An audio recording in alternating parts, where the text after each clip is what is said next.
Flight Sports TV, man. That's my dude. I rolls with him. You heard what the man said. It's Flight Sports TV.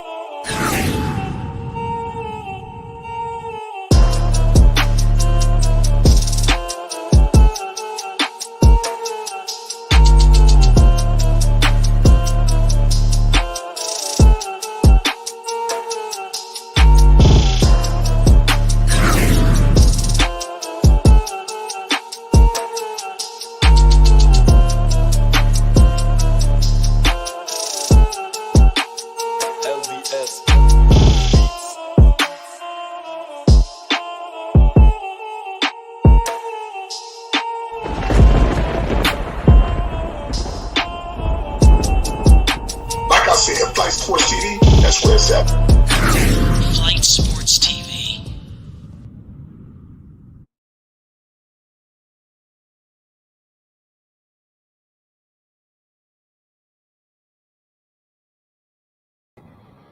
What's going on, people? It's Flight Sports TV. I appreciate y'all for checking with me. I already know what it is. We back with another one of them things. And you already know what time it is, man. We got to discuss a whole lot of ZO2 Lonzo Ball talk, ladies and gentlemen. I want to appreciate everybody that's tuning in right now. I know news and things and rumors been circulating, but don't think that, things just flying over people's heads out here, ladies and gentlemen. There's a whole lot of things to discuss tonight. Truly unfortunate. I mean, I like to definitely, to be honest with you, I can't wait to really dive deep into some of these reports and some of the credibility of some of these reports. I definitely want to get into tonight, and we definitely got to break down some of the things that has been circulating involving Lonzo Ball. Obviously, if you've been living under a rock, ZO2 has been out, managing the serious knee situation that has resulted in 3 surgeries, and the last one being a cartilage transplant situation that Lonzo Ball is looking to bounce back from. And from all accounts, as what we've been understanding, that he was on the road to recovery, on the road to getting back on the floor. Everything is being done with the objective of getting ZO2 back on the basketball floor, ladies and gentlemen. That's what I firmly believed that was going on. So now, as I'm circulating through some of these, reports that I've been, having the privilege of witnessing and reading through, as I'm just gonna, before I get into reading anything, nothing has came out directly from the Chicago Bulls directly, as I've analyzed, and that's why I kind of was a little slow-footed to some of the news. Because like I said, I'm not seeing nothing directly from Chicago. I'm hearing things around Chicago, but I haven't heard the Bulls come out directly. Now, the Bulls, you could see a series of movements. If they were moving in this direction, if they truly feel like this, we would have already seen moves being done, or we're about to start seeing it. If that's how they truly feel. Now I'm going to read and break down some of these reports that I've read, now one of them being, like I said, a lot of Yahoo Sports, things of that nature, one of them being Sports Illustrated.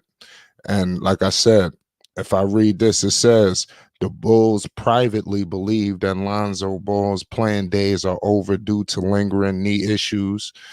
And this is according to Dan Bernstein of The Score. Like I said, I'm not sure who the hell this even is. He co-hosts shows.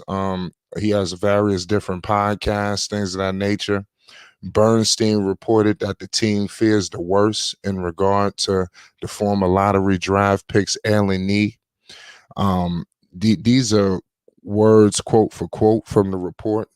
It says, the other thing I heard is, even though publicly there has been an expression of guarded optimism regarding the future for Lonzo Ball, Bernstein said, and there's a reason why for your pursuit to all kinds of union issues and why they haven't asked for the salary exemption yet, because they don't want to send a message that they are done with him. They don't think it is likely he plays. And that is coming from him. But like I said, this is not coming from ESPN. This is coming from a guy by the name of Bernstein who put out this report initially. Mind you, none of these came out from the actual Chicago Bulls. None of this came out from Lonzo Ball's team.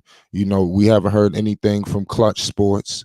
You understand? So that's what I'm saying. I just want to let everybody understand where I'm coming here from tonight is to get to the basis and the source of who circulated these rumors, that the Bulls have not came out directly and stated, that Lonzo Ball's team has not came out completely stated, that Rich Paul has said nothing.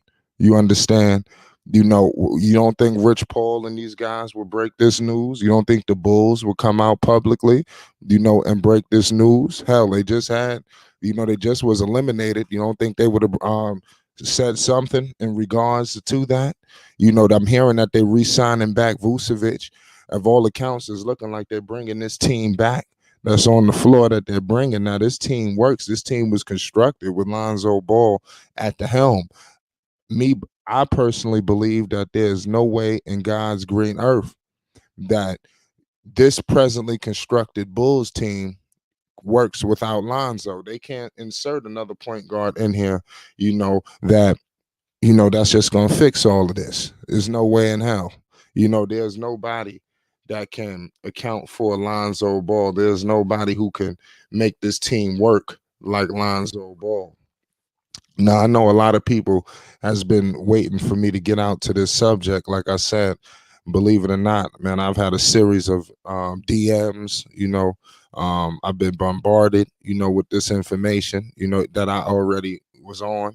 But everybody, you got to get on, and that's in terms of people that I don't even really speak to.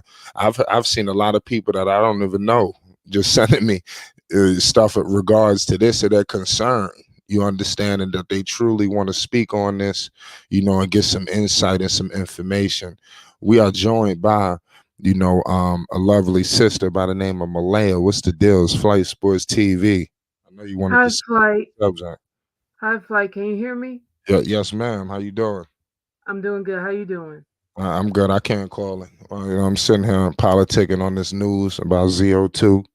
What's your thoughts on this situation? On these reports that I'm stating before we continue. I want everybody to understand before everybody starts running their mouths. This report came from a guy by the name of Bernstein out there.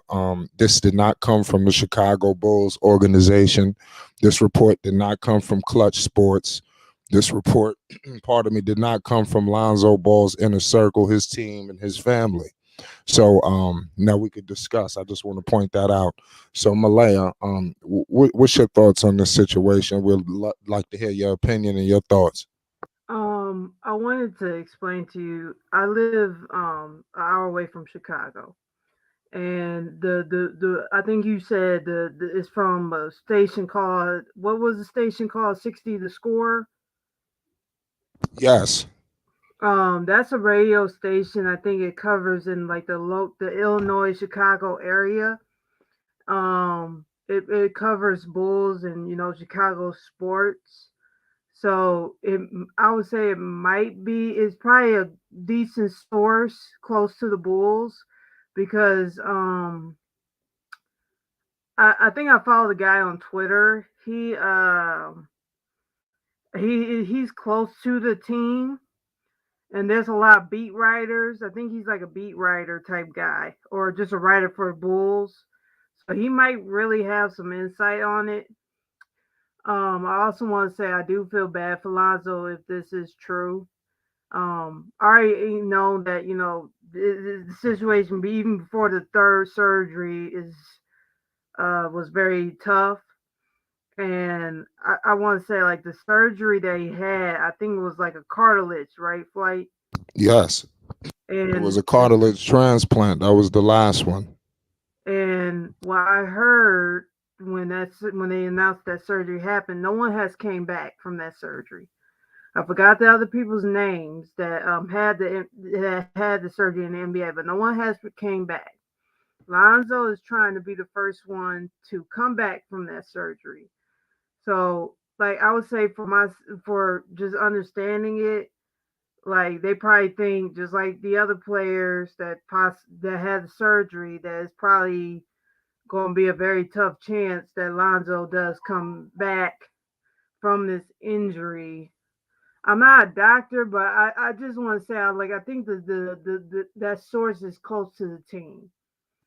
Like that Well, station is close to the team. I wanted to tell you that.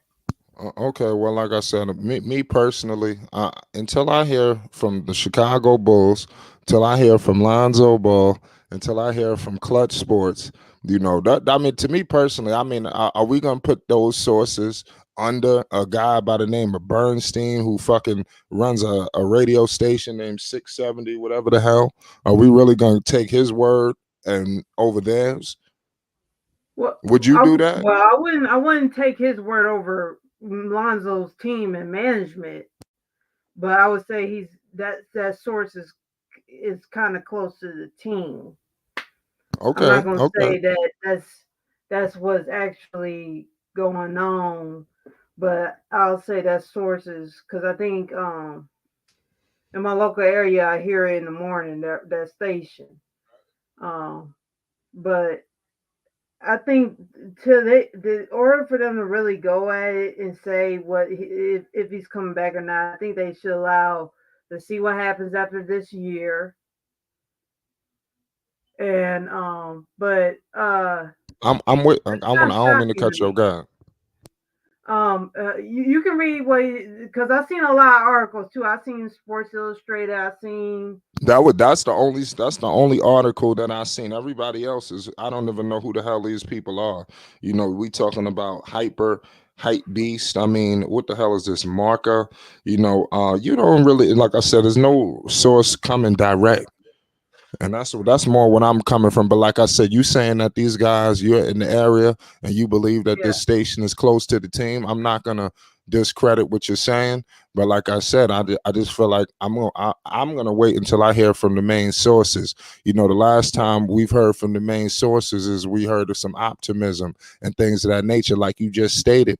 I think that maybe people could be jumping the gun. You just said that Lonzo's looking to be the first to come back from this situation.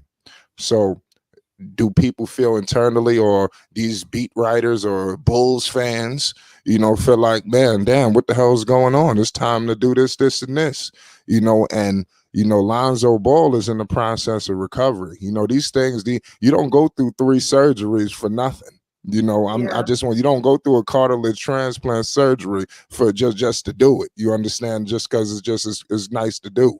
These things are done because this man wants to get back on the basketball floor. That's what this is all done for.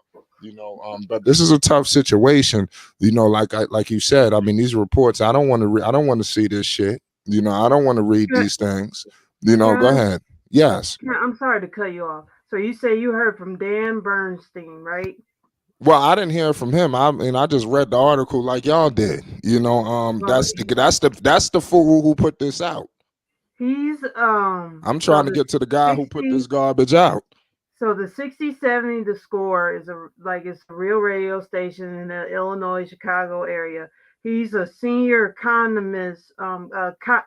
He's a senior writer, and I heard his name. Like he's close to like a lot of the Chicago sports teams. He's a real close writer. Um, he releases a lot of notes about the team and stuff. But like I said, you probably until like Lonzo's team or Shams or Woj say like, hey, what we hear from the Bulls that he there's a big percentage that he's probably not coming back. I don't know, like if you want to take it full, but like it seems because I think they are maybe jumping the gun. Maybe the team is maybe because they want to try to win, and they want to know if he's going to come back so they can move on.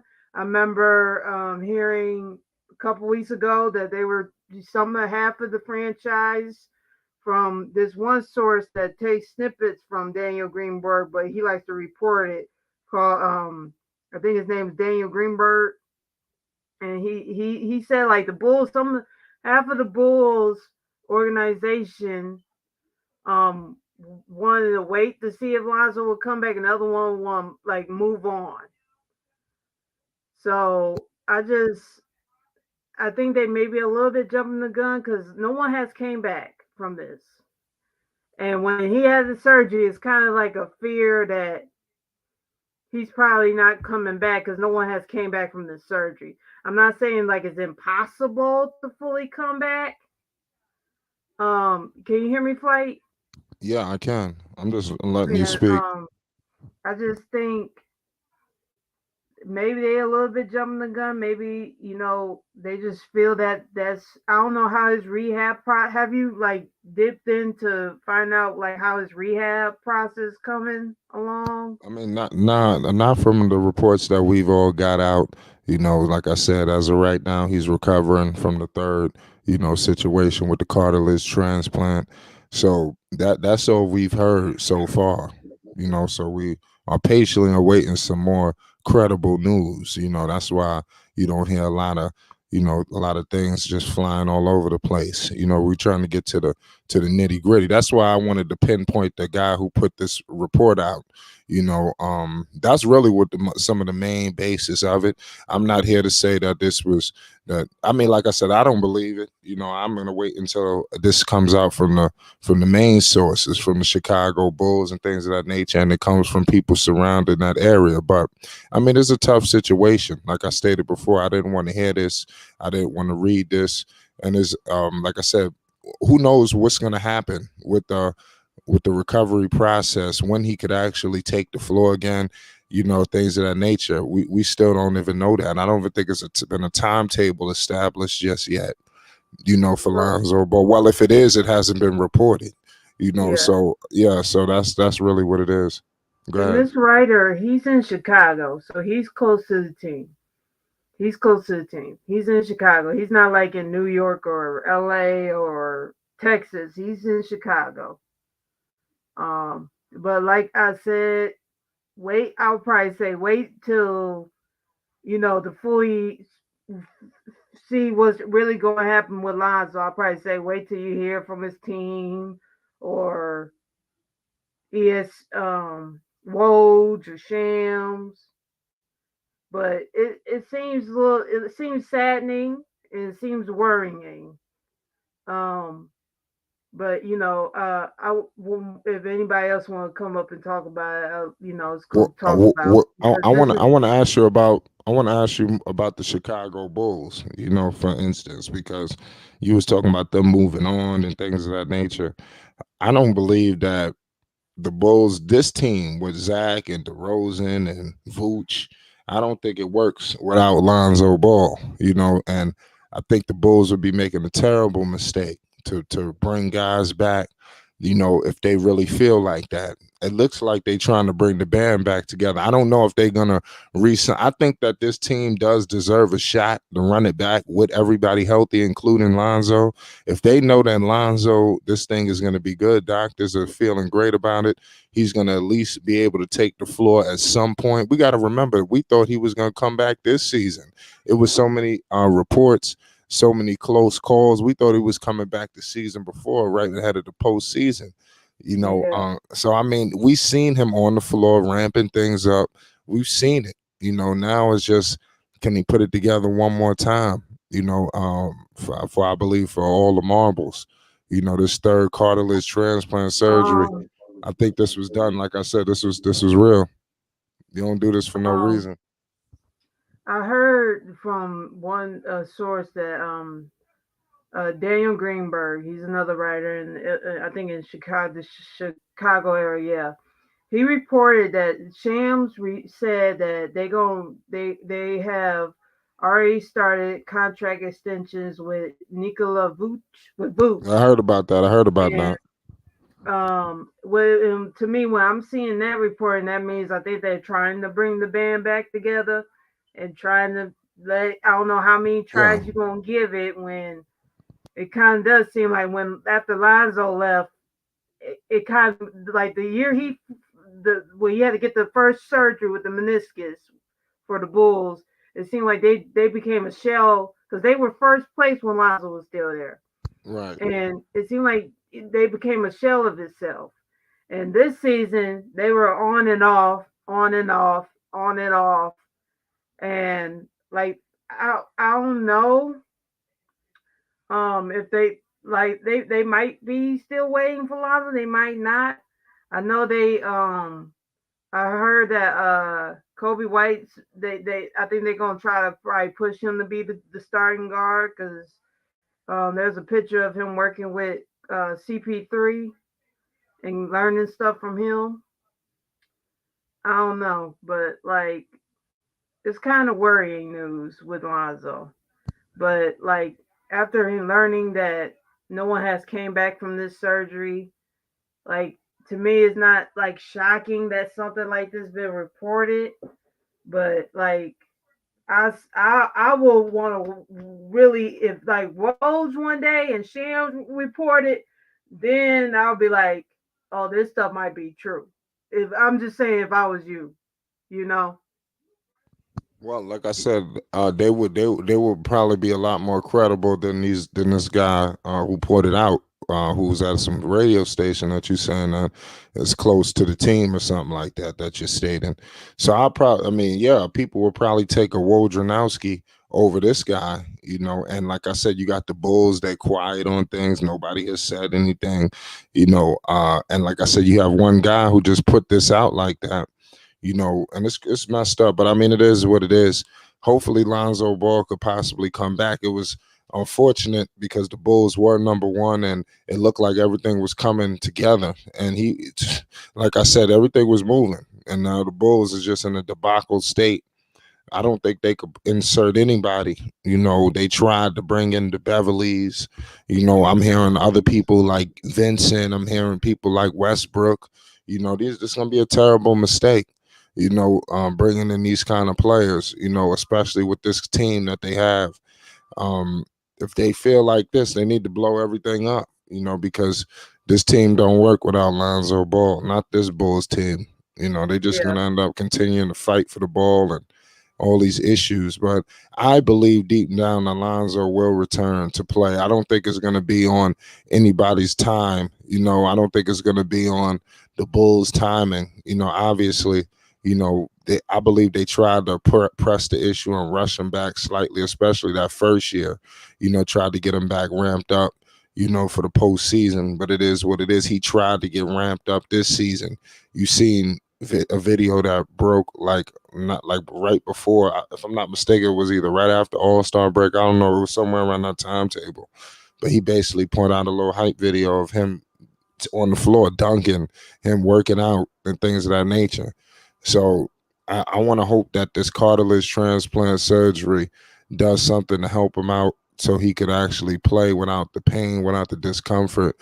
Because when they were ramping up his workouts during the rehab, he had issues, things of that nature. So we really don't know until he's able to take the floor and ramp up the workouts and to see, is there going to be swelling? Is it going to be, because if none of these things occur, man, we're going to have Lonzo Ball quicker than you know it. And we don't know the timetable and the recovery for this. I would like for the Bulls to come out and give some kind of, okay, we're looking at us like, 3 to 6 months or 6 to 8 months. I mean, something. I mean, we haven't heard anything. Yeah, that's what I'm saying. Because I think I heard Woj say he's gonna miss most of next year, either Woj or Shams. I think they said that because of this surgery, he's gonna miss most of next season, or the whole thing of next season. I would say you probably gonna hear something after next season or close to the end of next season. How is he doing? Yeah, like I said, like Lonzo, he gonna be all right.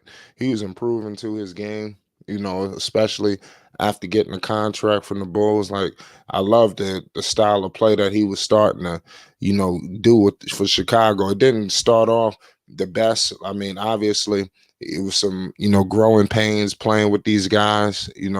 What I seen from Lonzo, and then, to not really get a chance to finish the season, to finish what they started. I think they all got cheated, including the Bulls.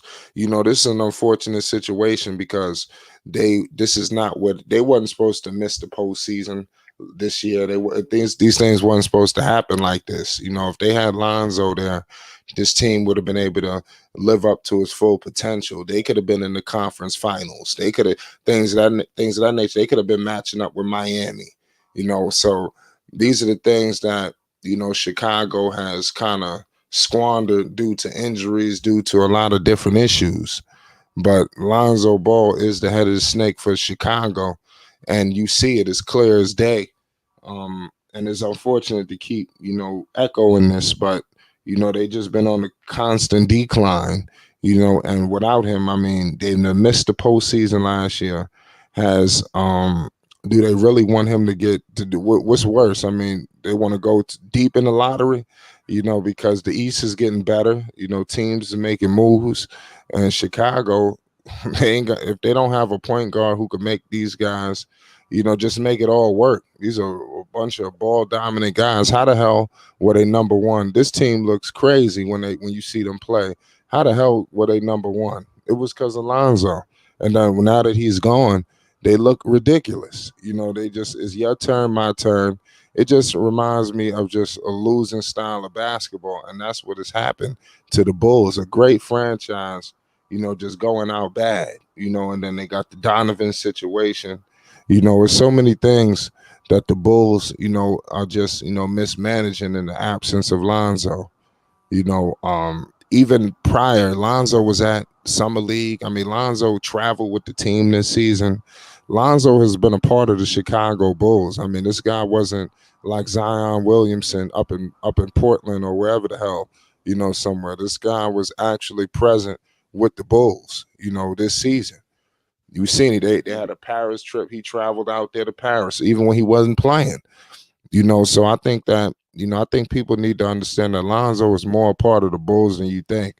A lot of people are trying to separate Lonzo like he's not a part of the Bulls or he hasn't been a part of it. He has been, and his teammates rock with him heavy, including the Zacks, including the DeMars. They all speak highly of him. They all know what he brings to the table, and without him is just evident what is taking place. Lonzo's made everybody better. Go ahead. I see that, I know that, I think that's mostly where every mostly injured player that you got to be around the team. So the team doctors can work around him. And I think after the second surgery, they said they wanted him to be around the team instead of just being in LA with his certain doctors. So it's not shocking that he's with the team. And even when Melo was out with his injury, he was sitting with the team and stuff. So it's not. So he's going to be a part of the team until we hear if he's gonna when he's gonna come back or if he's gonna come back. But I do agree with I do agree with Thunder that you put his comment up that it didn't truly come from the Bulls itself, but it came from a local source. But it could be he could be in touch because he seems like he's a local reporter. He could know that guy could know some insight of what's going on. But until we fully figure out what's fully going on, it's kind of hard to tell. And I just think they're rushing. They're thinking, okay, because no one has came back from this. There's a big, huge percentage that he's not coming back. And I think the team fears that because of no one has came back from this and played in the NBA from this, that it's going to be hard for Lonzo to come back. That's how I'm feeling from it. We appreciate you. We got all access in the building. Dex, talk to the people. We live. Yes, sir. Shout out to Flight Sports TV, the machine, the voice of the voiceless, the people's champ, the hottest in these streets. Shout out to the panel as it reaches its premium peak. Shout out to the chat and all of its cacophony, spewing out of the cracks and crevices of Flight Sports Block. And big ups to everybody pulling up.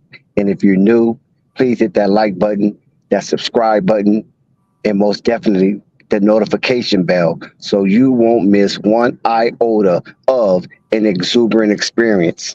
Flight, we welcome all, we invite all to a front row seat to this extravaganza as we put on daily. Don't miss a beat. Don't skip, hop. We do not miss a beat. So if you're feeling a little gifty, hit that Cash App, hit that PayPal, and hit that Super Chat.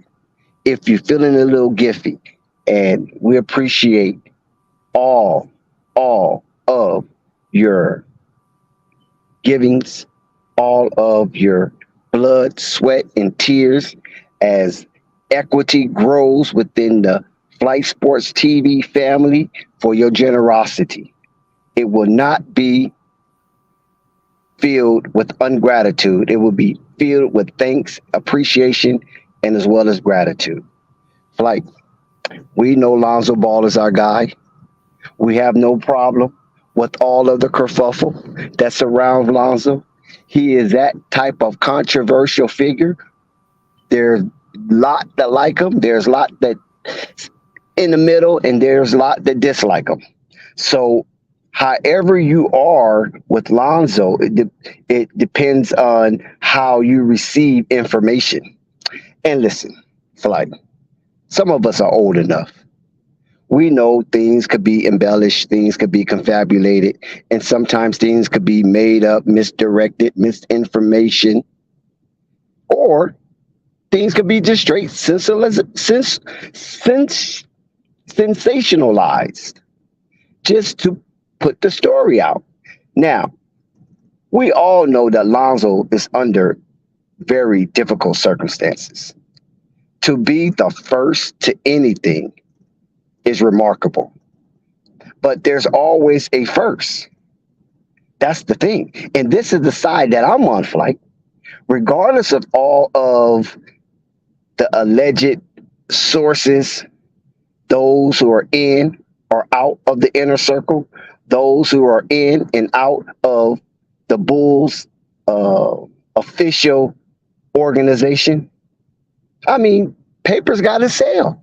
Periodicals have to sell. Online content got to sell. You got to do something. You got to justify your pen. If you can't justify your pen, then that is the end. So, I mean, you know, when you got a figure like Lonzo Ball, who came in with so much flair, hype, and celebrity, and there's people that feeds off of that, like eating bread off a plate. So I just believe that from the reports I got, you know, I'm just going to say it like that. From the reports I got, all the boys are doing well. That's what I heard. From the reports I got, he's up and walking, not on crutches. He's moving around like the man that he is. Now, there has not been any new news as far as him jumping or moving or twitching in fast acceleration in various directions, putting extreme pressure on the surgical knee, the repaired knee. I haven't heard anything to that nature. But what I did hear that was positive and inspiring, that he's recovering during rehab ahead of schedule. So any good news, I'm clinging to. Any bad news, I'm hesitant, due to the fact that there always have to be a first. And why not him being the first? Technology has improved since the last time someone came under such extenuating circumstances, unfortunately, dealing with this kind of injury. So as technology as technology improve, then there is a greater chance that that first could be sooner than later. And with all of the situation surrounding him outside of the court, it's a whole nother atmosphere in itself. So our boy Lonzo has to be able to balance the outside of the court lifestyle as well as try to get back on the court to help him improve that lifestyle or furnace things that can improve that lifestyle by keeping the main thing, according to Lonzo Ball, the best information he received from an NBA player, and that player is LeBron James. So if he falls in that steed, keeping the main thing, then I believe he's going to do all that he can within the most fibers of his being and his resources financially to get back on that court. The question is, how effective will he be? And when you look down the past timeline of Lonzo, he always came back with improvement. So this is another chain rotating around the axis of Lonzo resiliency. And I just believe in my heart that he's going to come back. He's going to be in uniform. But how effective will he be when he do come back? That's the concern that I have. I don't have a concern that he won't come back. I just have a concern of how effective would he come back. And with all of the kerfuffle and controversy surrounding his play as a Bull on the court, could he duplicate that? Could he replicate that? Or could he be anywhere in the arena of a facsimile of his former self? He's young. His body can rejuvenate. So that is on his side. And that's what I'm beckoning on. It's not like he's in his early 30s and he's going under this blade trying to get back to form. No, he's still in his mid-20s. So we know as young men, when we have injuries, maybe not of this significance, we tend to, bounce back, regenerate, rejuvenate, replenish, and go back to doing the things that we done on the athletic field. And I think this is another one of those moments that we're going to have an opportunity to really cheer for in his return in uniform. Like, yeah, good call, Dex, man. It's a wild situation. Like I stated before, with all of this news that is broke, I just firmly believe that Lonzo Ball will return, in my humble opinion. You stated something about capacities and things of that nature. Well, you just said, what is he going to be in? I just want Lonzo Ball back at any capacity, to be honest with you. Obviously, we want him back as healthy as possible, but if he needs to go through some kind of load management, no back-to-backs, seriously, that'd be good problems to have. We just want to have Lonzo Ball back on the floor at any capacity, in my humble opinion.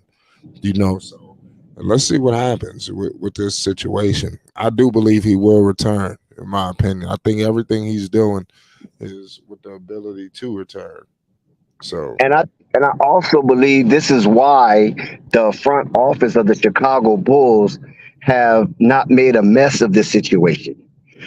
If you notice, there's nobody really speaking about the situation in official capacity. So a lot of the information that has been disseminated throughout the landscape is coming from second, third dairy sources. And no one is putting their name behind it. So if you don't put your name behind something as important to a team like this, then I don't know if it's accurate to the point, or maybe the writer is feeling this way and he don't want to write in third person and he don't want to write in first person. So he choose a second person as the buffer to his material that he disseminates out to the world in this digital real estate. And that also can be a problem as well. So, and this is why a lot of the big boys has yet to really touch it. And the reason why our community has grappled hold to this is based on the fact it's some information, and it appears to be new information. We don't know how dated this information could actually be based on the fact that Lonzo hasn't played in a year and a half. You know, we don't know if it was part of the first quarter of Lonzo absence that this information was there, because a lot of writers and beat writers, they will hold back. They won't just put it out there in the instant. They will hold it back as a gem and put it back when it seems like the season has dried up, when there's no harvest out there in the writing world or the journalistic world, and then they would shoot something like this. But this could have been information that was told to this individual back in the day. We don't know. It hasn't been dated, you know, unless the writer comes out and say, last week I talked to, or this week I talked to. You know, if it's months in the past, then normally they don't put a date on it. They would just put it out there as if it was new and relevant information. And since the surgery has already been taking place, you can't put a date on it, because then you're going to say, oh man, that was said back then. He done had a surgery since then. So there's a lot of tricks and technology that be played out in this writer world because it's so competitive. And now that you got a lot of freelance journalists or investigative journalists out here that's pro bono, then you need something to heighten and bring attention to your pen. And this could be one of those things. So it's a lot of angles you can look at this new information that's being disseminated. If it's not a date or a name attached to this hyperbolic information, then you got to take it with a grain of salt. That's what I can say. You got to take it with a grain of salt. And the season is pretty dry in basketball. You know, there's only two teams in town right now, and that's Miami and Denver. So if that's not one of your teams that you're a beat writer for, or you cling to, then what you're going to do? You got to grasp for straws. You know, LeBron is off the market, right? Kyrie is off the market. Kevin Durant is definitely off the market. Giannis is over in Greece somewhere. Jason Tatum, he ain't trying to talk to nobody right now after what went down. And even prior to him losing that seventh game, going through the run, which was arduous in itself, I'm quite sure he was focused on coming back from 0-3. So a lot of stars, and B definitely not talking to nobody. He's probably in Cameroon somewhere right now after that debacle with the 76ers and Doc Rivers getting fired. Nobody wants to speak on that. So the harvest is probably dry, like, you know, the field has been cut. And so somebody has to come out with something. And there still is an intrigue about the Ball boys, and especially Lonzo Ball, because the Bulls not sprinkling out anything officially, and you get caught up in his web. So, like I say, I don't know how dated this information is. You know what I'm saying? If it's expired already, or if it's current with the surgery. I don't know, because nobody is putting no date, nobody's putting no name on it as far as where the source of the discontent or soon to be disconnect from the Bulls and Lonzo Ball and his camp. No, I agree, Dax. You know, like I said, this is a crazy situation. Where do the Bulls go? Let's say Lonzo Ball doesn't start the season. Let's say we get a timetable on him at some point ahead of training camp, God willing. What happens with the Bulls if they roll into the season? No Lonzo. How do they be? How are they going to be effective? You said roll in season without Lonzo, worst case scenario? Yeah, well, yeah, like let's say Lonzo doesn't start the season, but we do get a timetable on him, God willing. And then, how do the Bulls navigate without Lonzo, because it hasn't been a smooth ride? Well, first of all, they were notified that Lonzo wouldn't be available this season, because this season is still in ongoing, because the championship hasn't yet concluded, NBA Finals. So they was notified. They picked up Dragic. They was trying to get something out of Dalen Terry, the leader of the team, according to some Bull fans, the vocal leader of the team. And there was nothing there. There was nothing there from Io. There was nothing really there from Kobe, because Kobe, he's not groomed to be a playmaker, but he's groomed to be a scorer. So Bulls was already enconched with the information that Lonzo will not be available for them this season. And they still carried on the way they carried on. And the results ended up they're losing to the Eastern Conference representative in the NBA Finals in a play-in situation, in a very close game, I might add. So I just believe that, to be honest, Flight, oh my God, to be honest, man, not beating around the bush, I just believe the Bulls is not trying to spend any loose change to sew up what they already have seen has been successful.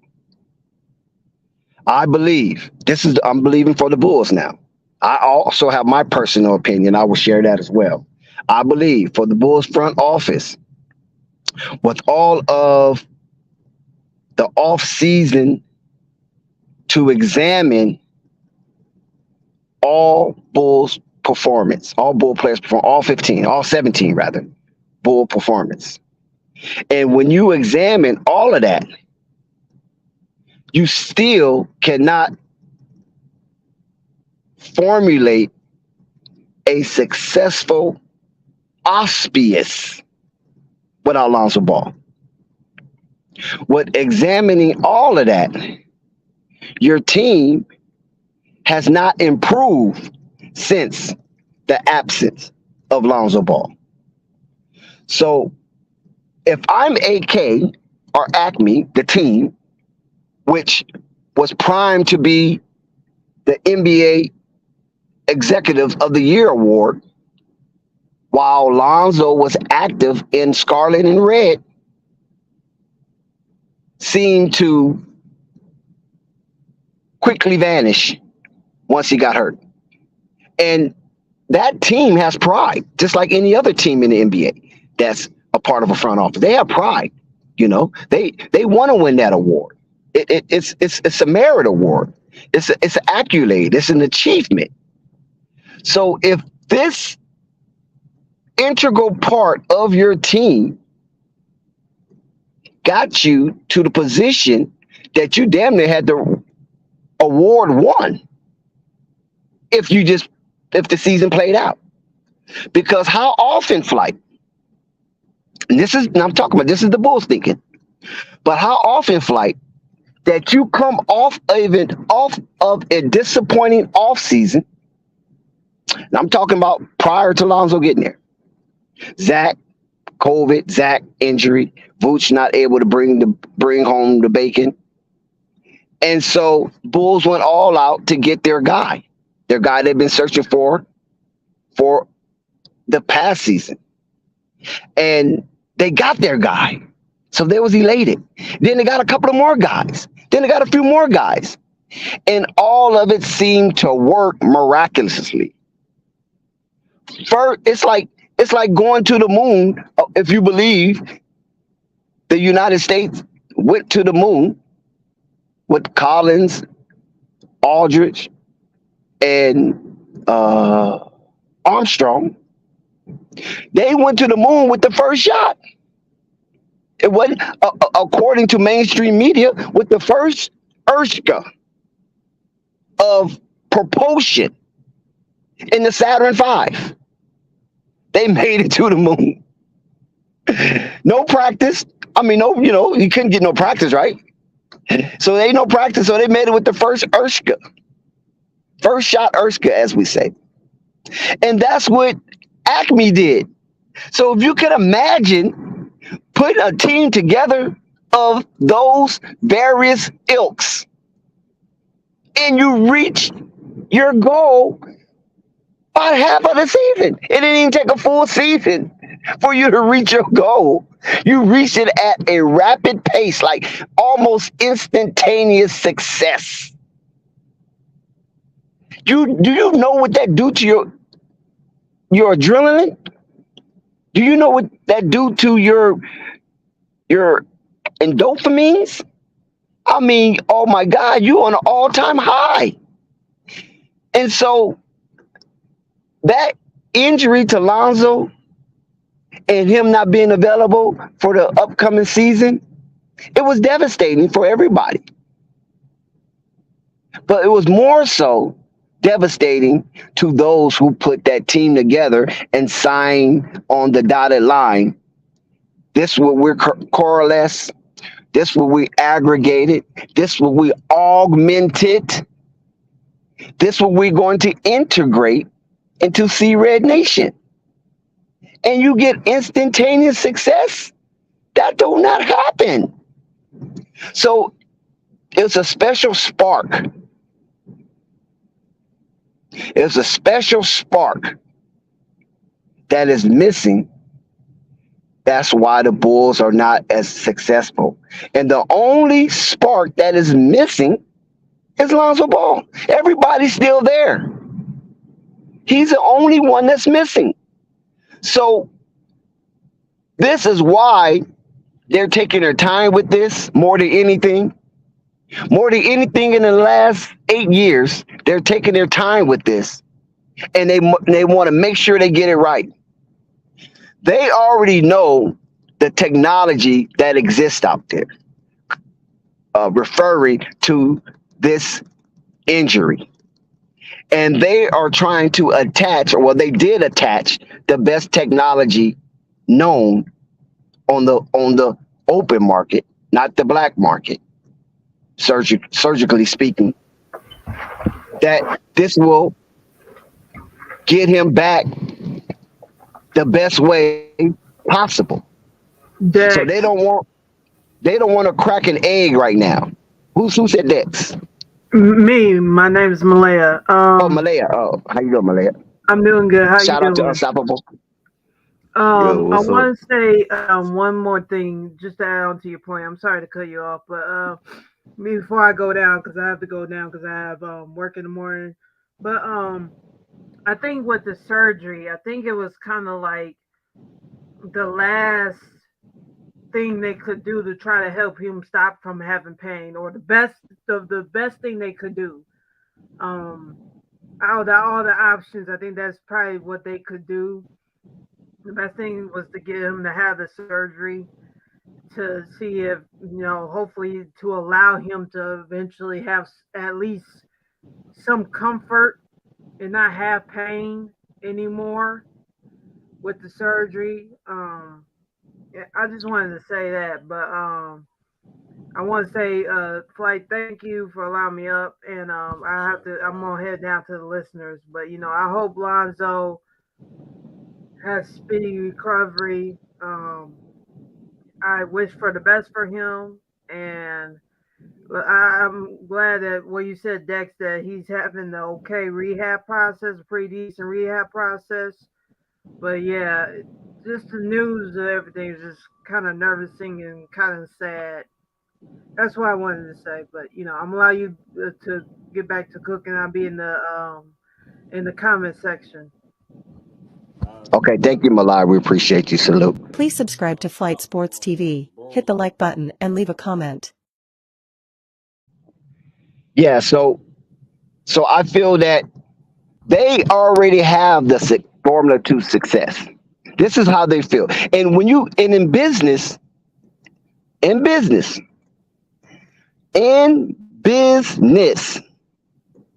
bus in this. Pause. In business, 101, when you find a formula of success, you repeat it over and over and over and over again till it outgrows its paradigm. And these people are in charge of a multi-million-dollar entity, Chicago Bulls, multi-million-dollar entity. So they already seen it. They already seen success. They already figured out the formula. But one ingredient of that formula is missing.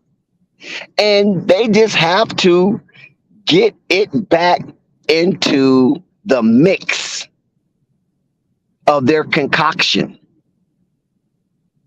Because like I said, it is very difficult and very rare to get it right the first time. And the Bulls did that.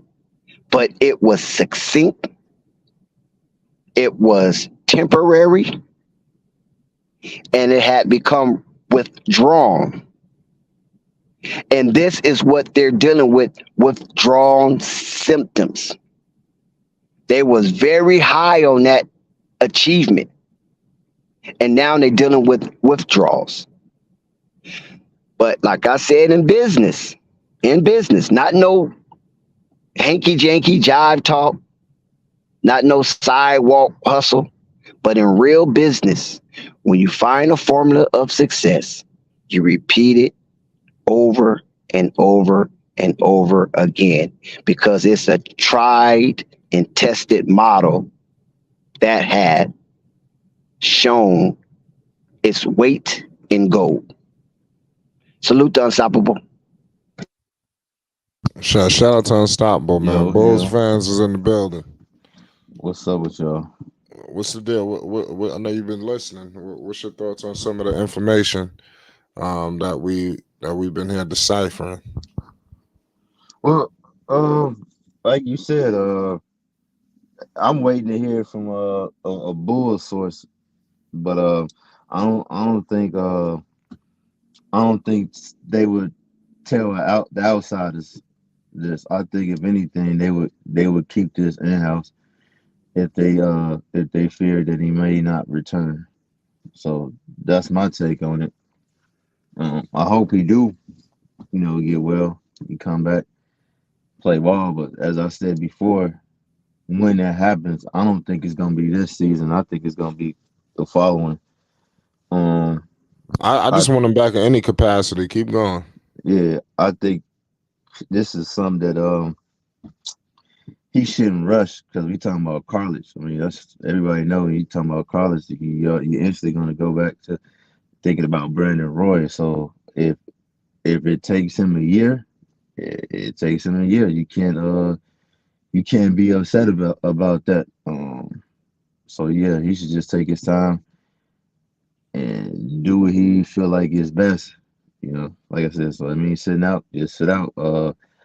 We're just gonna have to figure it out. If it was gonna have to be some trades being made, or signing somebody in the off season, they gonna have to figure it out, man. That's all they can do. This team was constructed, around Zach, but definitely for a point guard like Zoe. So it just showed with Zoe being absent, the team just fell apart. So they got to figure it out, man. You know, got to figure it out. Yeah, Purple Baby was good. Uh, it's more of a question for y'all. Um, how long do you try to compete?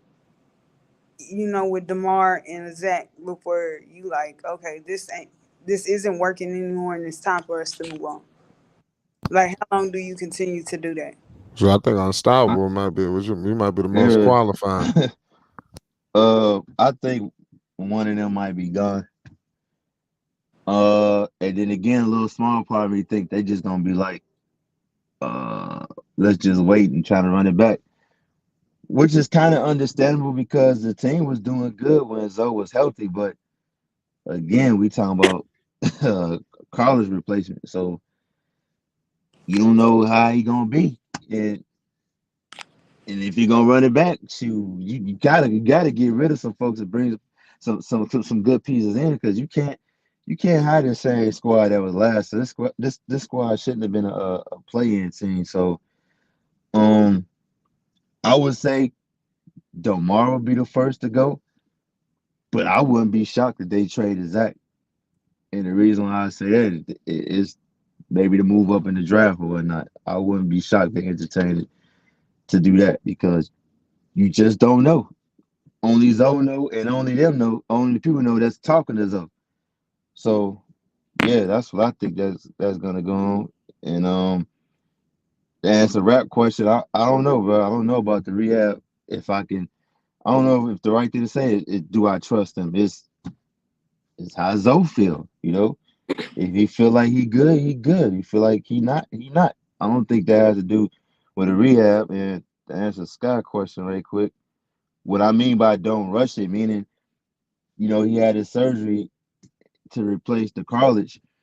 I know he want to get back on the floor and to help the team out, but if he feel like he ain't up to it, he should do it because if he messed that knee up again, that could be it. And he got 2 years left on his contract. I guess that's what you asking. Okay, only reason why I'm asking because I see it in two different situations.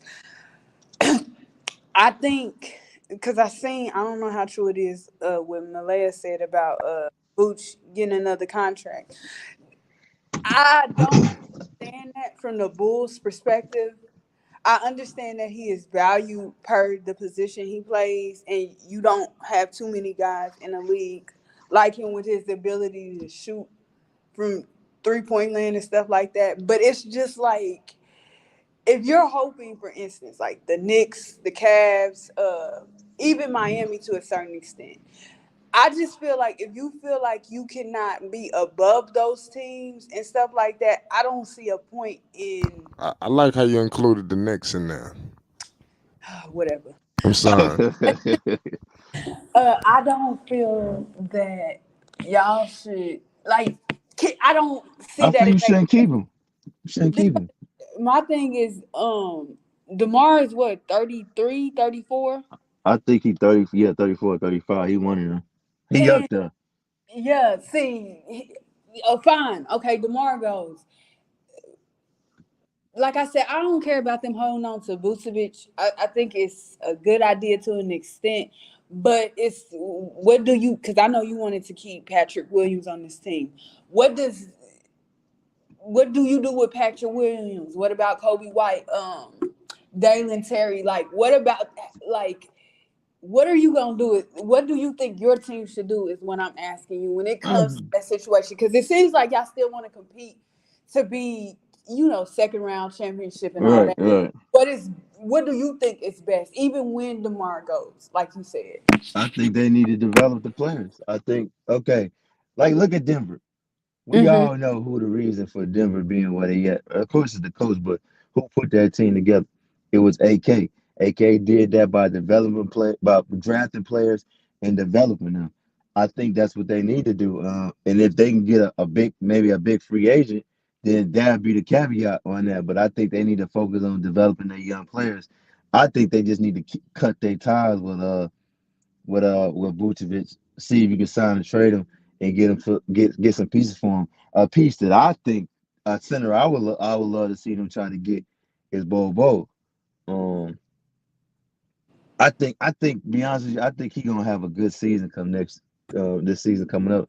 I think he gonna feel some type of way about Victor Wembanyama when they be like, yo, he the only one that can do that. But when you think about it, Bo can dribble that ball too. Just Wembanyama is just 2 inches taller than him. So I mean, I know that's a pipe dream that might not be able to get him, but I would love to have him. But like I said, they need to just cut their ties with Vooch.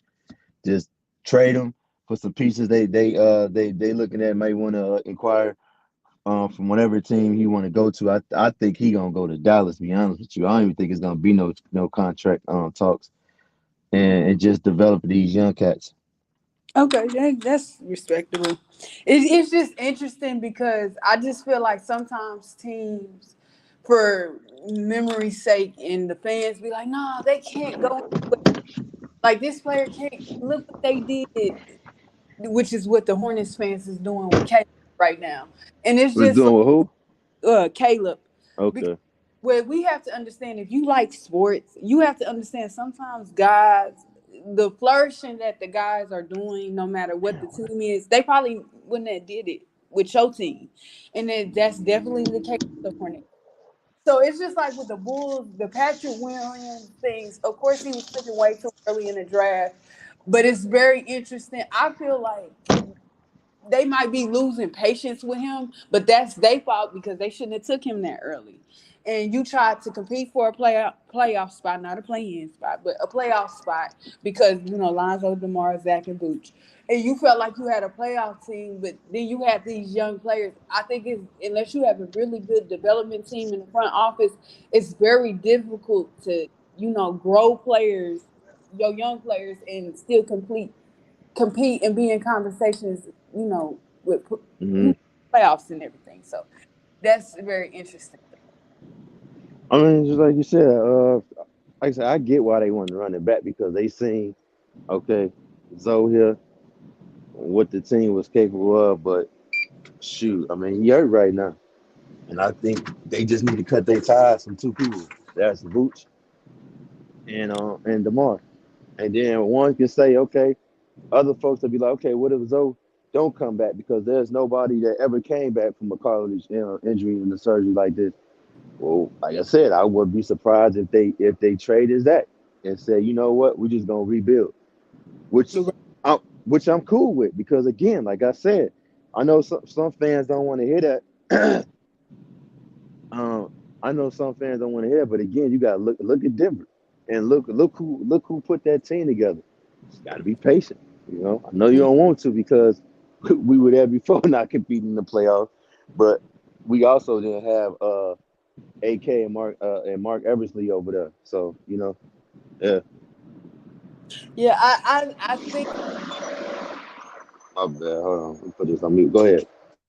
no, I was just saying that's just gonna be interesting because I think, which is unfair to Zach and DeMar, I think they're gonna be, the Bulls just in general are gonna judge them heavily. And if they do the play-in thing again, I just think that owner and that GM, whomever he is, he's gonna be like, okay, it's just time. They both aging because it, the Bradley Beal thing in Washington is quite interesting to me. And it's just like, okay, you gave him all this money, and now you sitting in the space where it's just like your team is average. Maybe they're playing, maybe they're a playoff team, but you just average. And as you said, the Bulls are cheap, so I don't see him. Like if they can't succeed and win, I don't think that owner is like, I'm going to keep them together in the whole. Even with Lonzo coming back, whenever he's supposed to be coming back, you know, I don't think that's good business. I think that's one of the worst things you can do in sports. Right, right. I agree. I agree. I think you look for other things. I'm gonna have so much fun watching the Warriors though this offseason. Bob Myers did his little press conference. I think the Steve Kerr, Steve Kerr, excuse me, not Curry, story is interesting. I don't know what that's about. With What's San going on with him? I ain't heard nothing about that. They said that he's supposed to be taking over for Popovich when he retired. And I'm like, I don't understand. You Oh got wow. in Golden State. What's going on that you just I don't think that part is true though. But if it happened, it happens. I just want to see what them damn Hornets gonna do with draft night, bro. Purpose. That's what I want to see. I can't I wait for that. it looks like I like the Thompson twins a lot. I knew their offense was, very bad. But I'm glad to see Scoot to Malu. Scoot to Malu. huh? Is that who the Hornets going to draft? I'm saying scoot to Malu. Oh, They not they They ain't not worried gonna about no get damn. Scoot. They They ain't ain't worried gonna about get no damn Scoot. Thompson twins. Hey, Dick, I'm gonna tell I'm you how. You wanna know I know they ain't gonna get Scoot. Why I feel like they ain't gonna get Scoot. I'm gonna say this. Y'all wanna see the ball brothers get together, right? That's just. But listen, you're dealing with Yes Michael or no? Jordan. Yes or You're no? Yes dealing or with no? James Jordan. Hold, listen, Yes or no? Yes listen. or no? You're dealing with Michael Jordan. You're dealing with James Jordan Jr. You're dealing with Larry Jordan. You're dealing with Fred Whitfield. You're dealing with Bud Peterson. You're dealing with Mitch Kupchak. Dex, you're dealing do with a new you want to owner. see the Ball brothers form and play on the same team? Yes or no? I would love to see that, but Okay, that don't now, mean that don't hold mean on, that don't mean the Jordans want to see that He don't. so hold on. because he sure had So an opportunity to, right? hold on. So some of y'all saying I don't heard it's gonna happen on the Hornets. So if you get Scoot, how that's gonna happen? I don't know who said that. That's I that's don't know who said that. It's gonna happen on the well Hornets. one At one point, confirmed. they might have felt that way because they had Well, two, how you and gonna all you do need is that? one more. How you gonna do that as Scoot right there, man? That's those spots. That's water under the bridge. That ain't That's gonna those happen in the spots. Hornets. That's what I'm Oh, telling okay. you. How about this then? How about this? Listen, I heard We Fred we Whitfield talk, we right? see. Hold on. How about this? How about this, Dex? What do you think about this? Where's Chicago has sent you Zoe and some other pieces I think to make the contracts match. We'll go ahead and eat that. Listen, Hold on, then hold you on, go in hold your on, hold face. on, hold on, hold on, hold on, hold on. We'll eat that Gordon Hayward contract and we'll You eat that clicking Terry your Rozier heels. contract. We'll eat both of them contracts. You go ahead and There take you go. Zoe and give us the pick. Unstoppable live from Never Never Land. I'm saying you get what you want. You get the But Ball brothers together, and you got rid of Terry Rozier, and you got rid of Gordon Hayward. There you but have it. I I, just I solved it want for to you. point something to you You can't What you you say? can't you can't trade a lame duck. You about can't do that. the Hornets. I don't believe whoever is supposed to be coming in and having ownership of this team of the Hornets, they're gonna have a say in the players in the front office and stuff like that. That's going Scoop to Malou. it's no longer in who gets to stay and stuff like that. I don't think like let's say if they take Scoop, I really believe whoever that new owner is not like he's gonna be like, no, I'm not invested all this money in this backcourt like this. And Miles You supposed to don't know business, purple baby. I do know business. And Then you today won't be talking like this. yes I do, because you're not catching it. In today's league, you're not I think you're more invested than they are. no with Scoot Henderson and Lamelo Ball. It's no way that I'm gonna buy into that team and Lamelo Ball is still on my roster and I got a young Scoot Henderson. I think you're looking at like two different teams, and you're gonna have to trade 9 Poor Lamelo. purple baby. What you mean? What do you mean? We just seen Because even worse with listen, you're too invested with just Lamelo, and you're being blinded that Lamelo needs a running partner. When LaMelo didn't have a running partner, that's all Charlotte fans are talking about. Melo need a running partner. He need a running partner. Now he get an opportunity to get a running partner. You think this running partner gonna overshadow LaMelo? This he guy ain't is. finna overshadow no LaMelo. Are you kidding me? First of all, he Scoot is. Henderson is not finna He's, overshadow LaMelo. and what is Miles Bridges then? Miles Bridges is where he's gonna be. He's gonna be re-signed. Watch. They finna So resign he's Miles. Lamelo Ball's running partner. Only way they don't resign Miles, I'm telling you something. Only way they don't resign Miles Bridges if somebody give up a boatload of picks for that talent, and it I could be Detroit thought because Detroit do got a lot of young mob up there, and they I might thought that and they might can work something with Charlotte, so they can have the second and the fifth pick. was. Outside of that, Miles ain't going nowhere. Man, Dex, I I'm just saying, told you, like, man, what's gonna happen. what you say? I'm sorry. Lonzo is injured. Lonzo's not going anywhere. He's stuck there. I told you what's gonna happen. We're gonna take Andrew Hayward, like y'all been saying, give it his contract. We're gonna take Terry Rozier. We're gonna eat it. We're gonna give you what you want. Why would you want? You're trying to go backwards. Why would you want Gordon Hayward? They ain't going backwards. We just gotta eat that Trust contract me, to get that's that going second. backwards. Hey, Where the tenacious defense coming from? I'm gonna tell you what, because they Because just gonna with have to. all that tenacious You defense want that me to Alex answer the Caruso question? played, with all that tenacious defense that Alex Caruso played, you guys still was Listen, in the you play-in. want me to answer the question? Like I said, they're gonna have to eat them contracts to get that second pick. Man, you got me eating dry oatmeal, I don't talking think like that.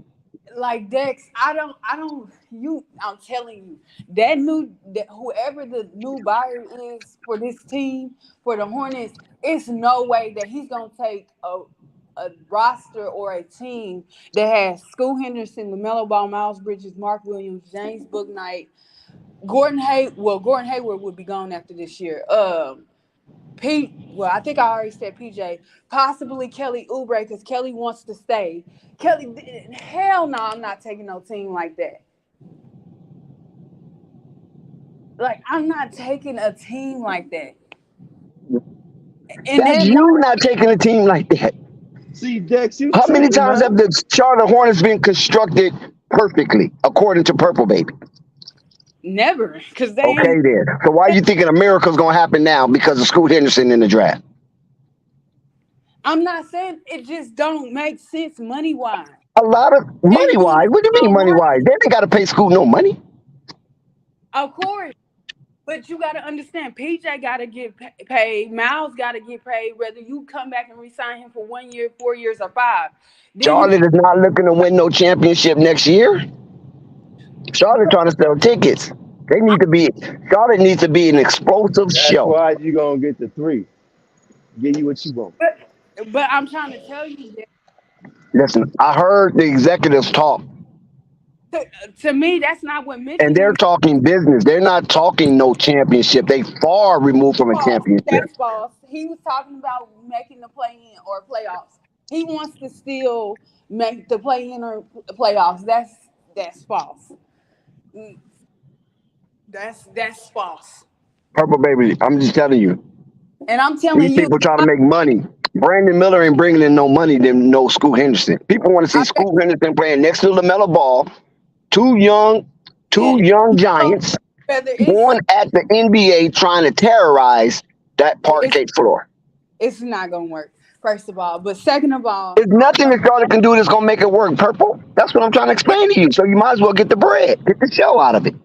no, you don't understand whether it's 1 year, a year from now, if they take Scoot, or 2 years from now, LaMelo Ball will. Because that whoever the They're not worried about no LaMelo Ball leaving because I don't know if LaMelo Ball is going to leave, but I'm just saying.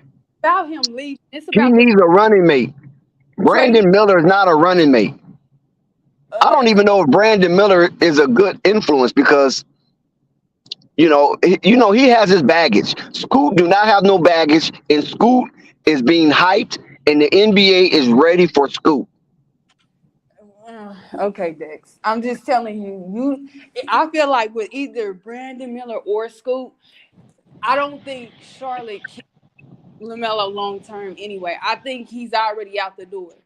I don't think. I mean, look what they did to Jello. I mean, listen, let me share something with you.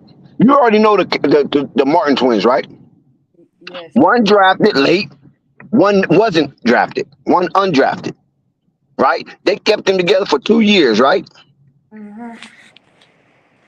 Just think about this. They kept the Martin twins together for 2 years on the team. They kind of bounced back to G League here or there, but still, it made the roster. They played together on the floor at the same time.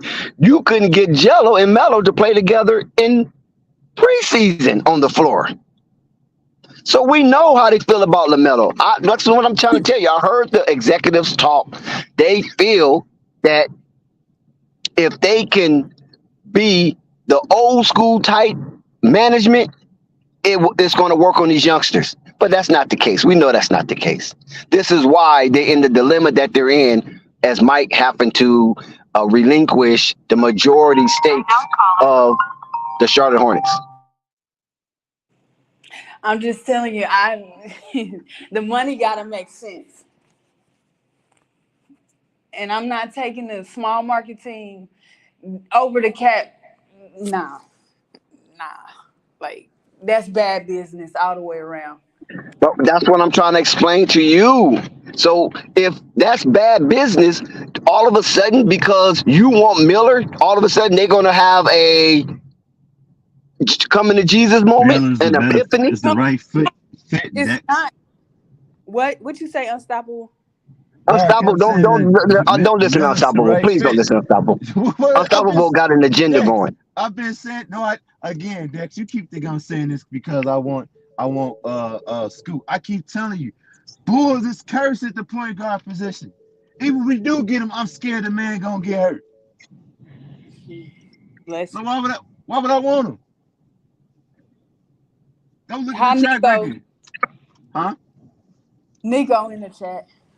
But, like, yeah, you scaring me with the cursed point guard thing. I mean, they are. Look at it. Every all-star point guard they ever had got injured. But I'm going to tell you something, Dex, too.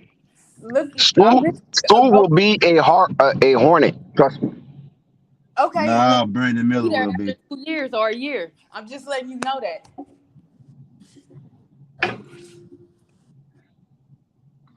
You see Dame holding Portland hostage. They trying to move on and rebuild, but he want a championship team. Like, they don't want to do both.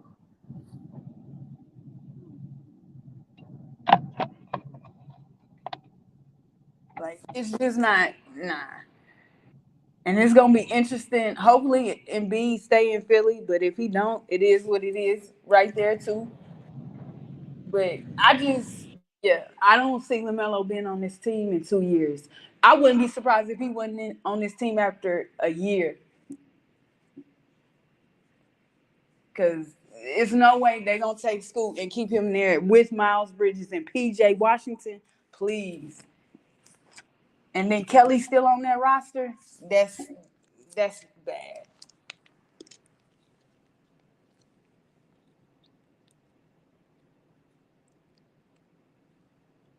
I've been saying the same thing, Purple. So I'm saying they gonna get Miller, and if they get Scoot, I think it may be to replace Bridges.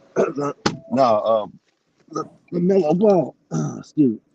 But I said it after we initially had this conversation, I really started thinking about something.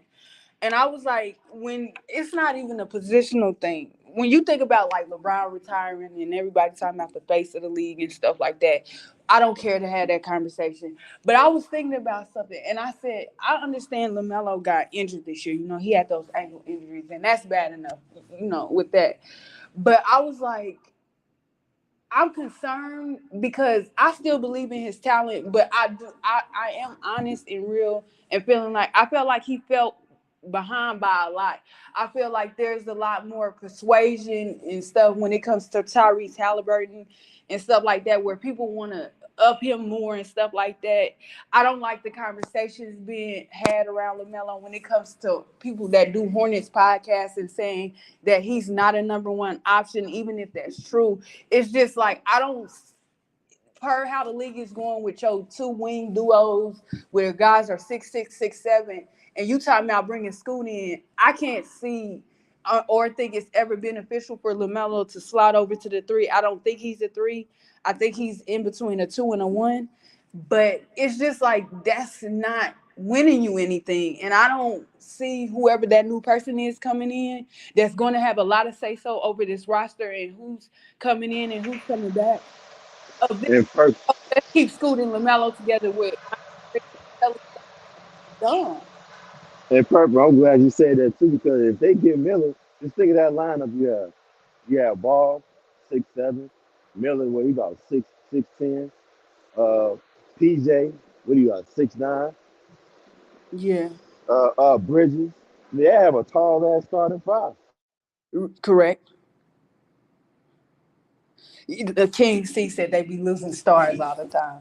But it's just, I just get this weird feeling that I don't care whether it's Scoop or Miller, that it's just like that, whoever that person is going to be like, he's not where he needs to be, where his, for his growth. And I'm not willing to invest long term. And I don't think you will ever see teams, unless it's Boston, but that's about it. I don't think you will ever see teams do again, which I don't think they can anyway, what Golden State did.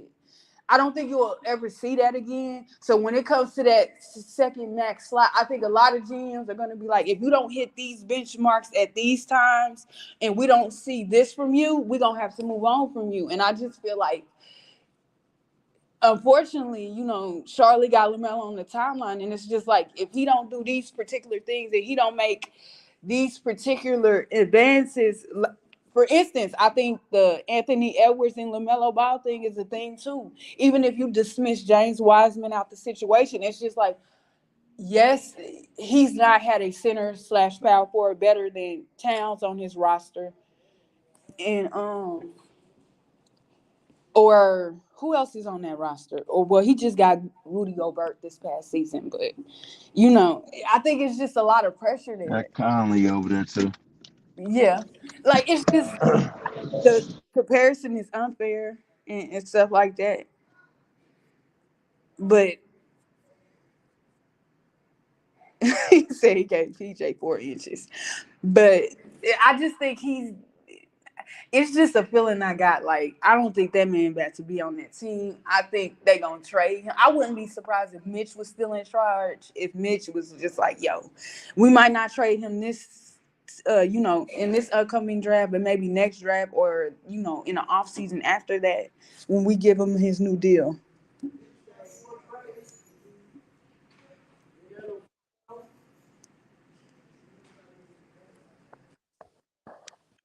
And because I don't think it's gonna be so easy to ship Terry Rozier off or Gordon Hayward, even though Gordon Hayward got a year and whatever off.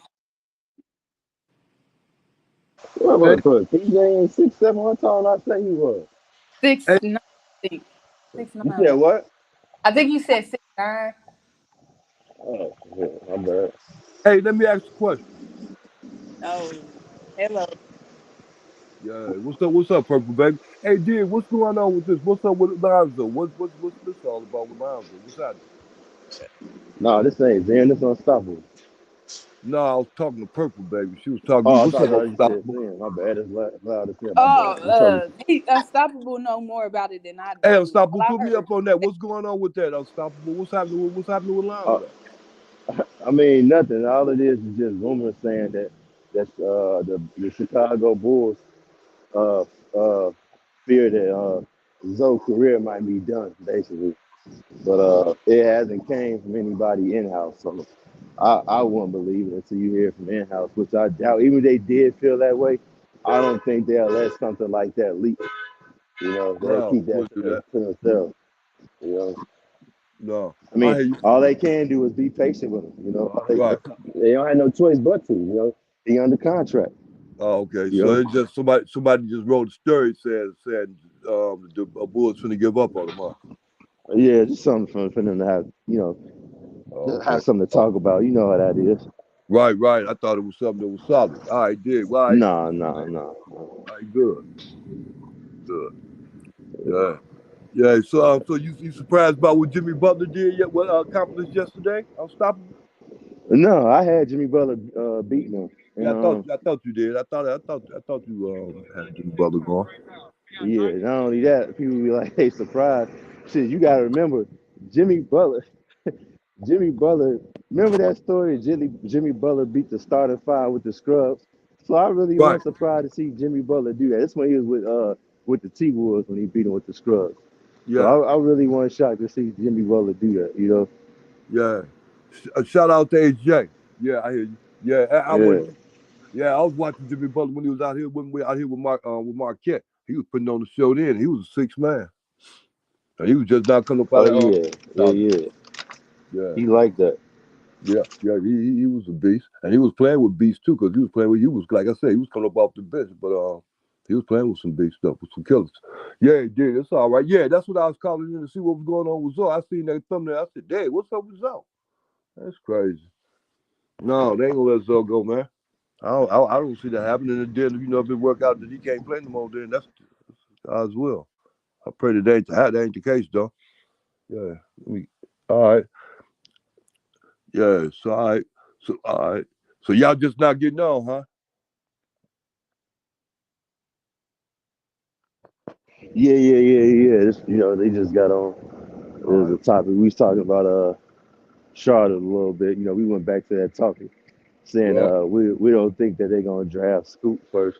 We think they're gonna get Brandon Miller because of the fit better. But Yeah. Dex, Dex think they're gonna get Scoop. I don't think they're I, gonna do it though. I think they're going to get scooped because of the fact, you see, it goes with that rebuilding thing. If they get that Miller dude, it depends on the position. I guess the position he's going to play is what? 2 guard? You going to play the 2? Yeah, I think he'll play the two.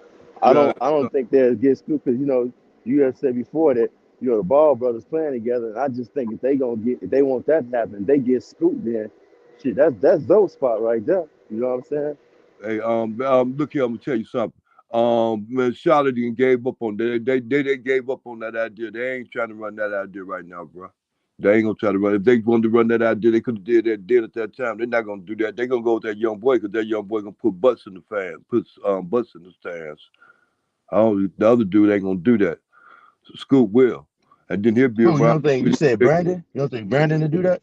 No, he ain't got that kind of name. He ain't got that kind of publicity. It's about names and publicity with the NBA. And plus, he got skill. He can stick around for a minute. You can't, to a certain extent. They look at it to say you can't go wrong with the two. Who got the bigger name?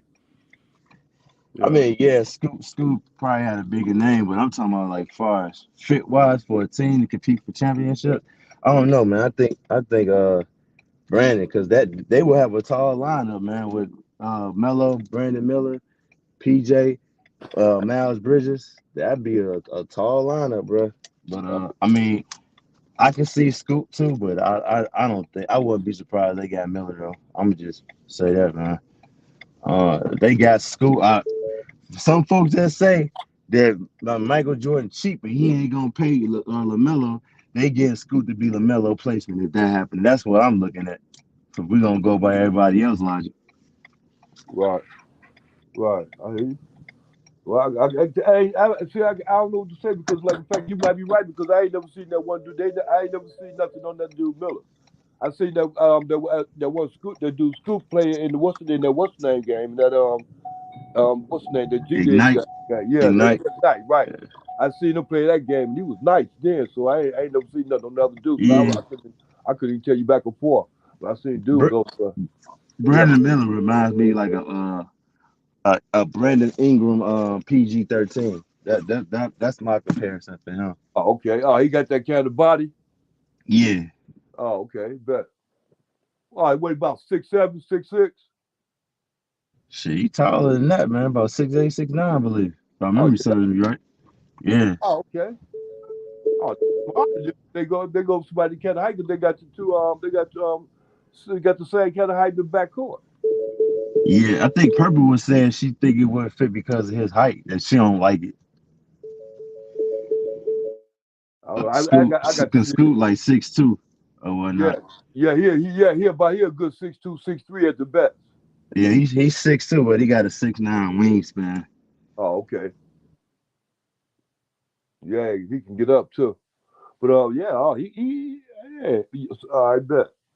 Yeah, I'm wondering who they're getting out too. I thought it was wasn't even no question. They were gonna go after school. Well, now that you mentioned it, put it like that, I gotta go watch Dude. I gotta go look him up on YouTube. Yeah, check him out. He can play. He can play. I mean, like I All said, right. Scoop, mad athletic. He remind you.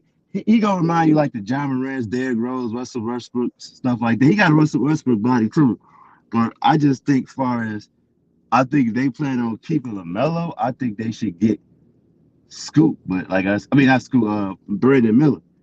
But Okay. if we gonna go by Jordan cheap, he don't want to pay nobody. I Yeah. think if they draft him, I think yeah, he might be LaMelo's replacement. You know. Yeah. Yeah, I think that too. I think that's more like how they thinking. You know. So So yeah, we'll see. But I say if they want to keep LaMelo, go with Miller. Go with Miller. I think they'll complement each other real good. You know.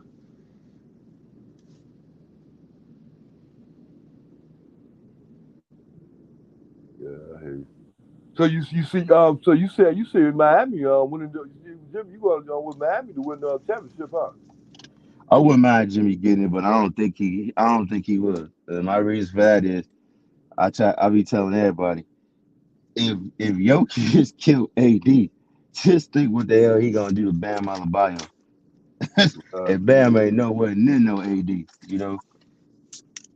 yeah. But yeah, I agree. But Jokic ain't used to playing against Bam though. I would think 'cause they don't play him number what 2 times on the year.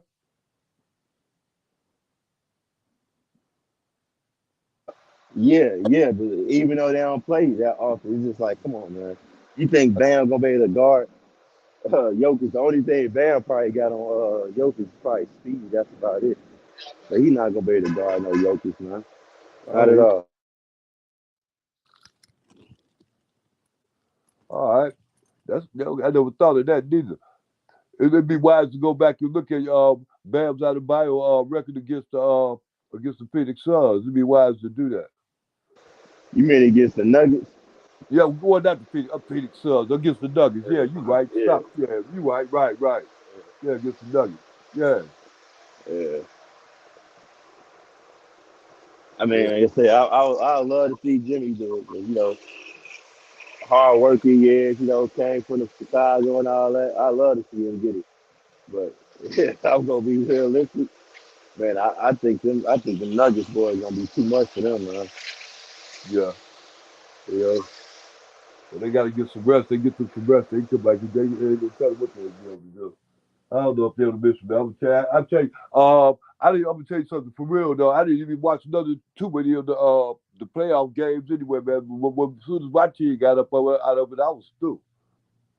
As soon as the Bucks was gone, I was through. The only reason why I was going with the Bucks because the Bulls yeah. was through. How you like the hire they got, Adrian Griffin? Say it again. How do you like the coach they hired? What you think about it? The Bucks. Oh, they had another coach now. Yeah, I know they got rid of Buzenholzer. They got another coach already. yeah, they got Adrian Griffin. Who did he used to coach for? He came from Toronto.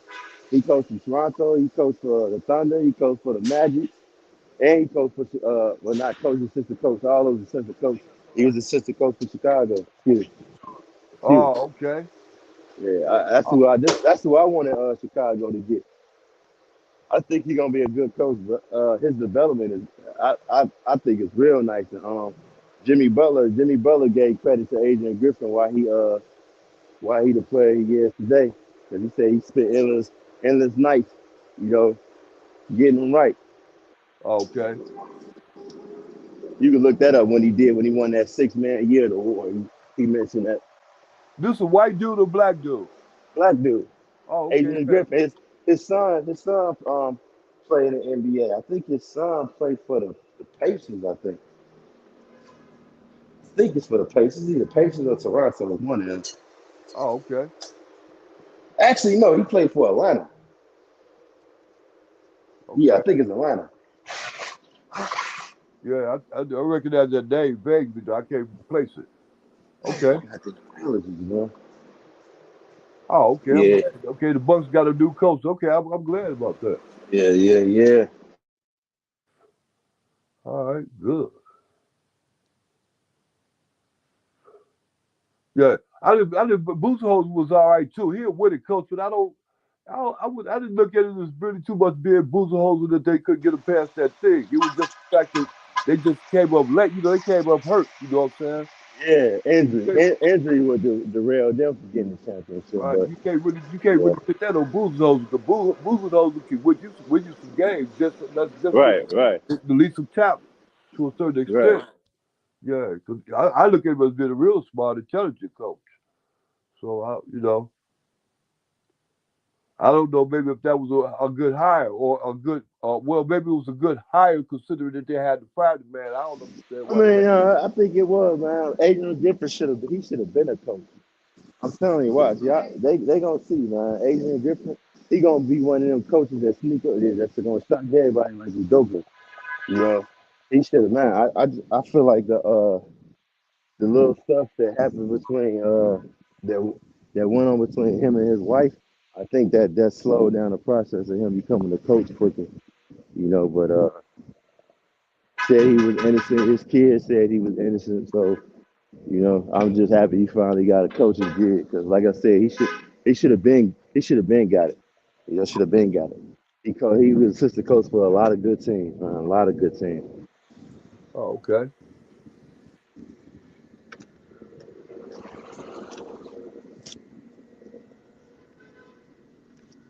All right.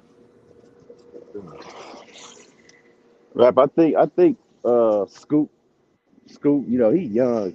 I think he'll be able to fix that. But like I said, I think you gotta ask yourself, would you rather Lamelo be paired up with I guess like you said, like a Russell Westbrook type player, Ja Morant, Derrick Rose, stuff like that, versus a PG-13? I think him and the You want PG-13. wait. So you want Hold LaMelo on. paired up like that, but you don't want him to get scooped. See, I told you had a secret agenda. Eh, You said look inside. Okay, I got you. Yeah, I told you that. I don't know why you keep again for the people in the back. I do not want Chicago to draft no damn point guard. Again, I think Chicago is cursed at the point guard But spot. you want LaMelo with D Rose. You want LaMelo with Ja Morant. You want LaMelo with Westbrook, but you don't want him with Scoop. I think you was halfway listening to what I said, so I'm gonna repeat myself for the people in the back.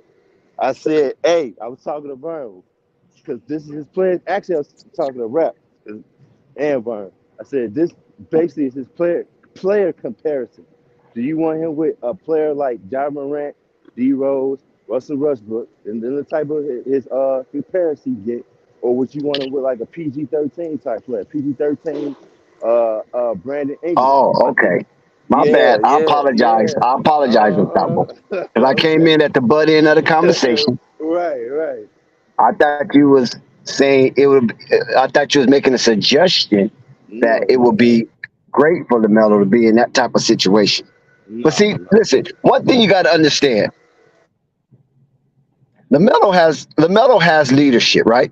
But he just has veterans that's obstinate in their behavior towards LaMelo's leadership.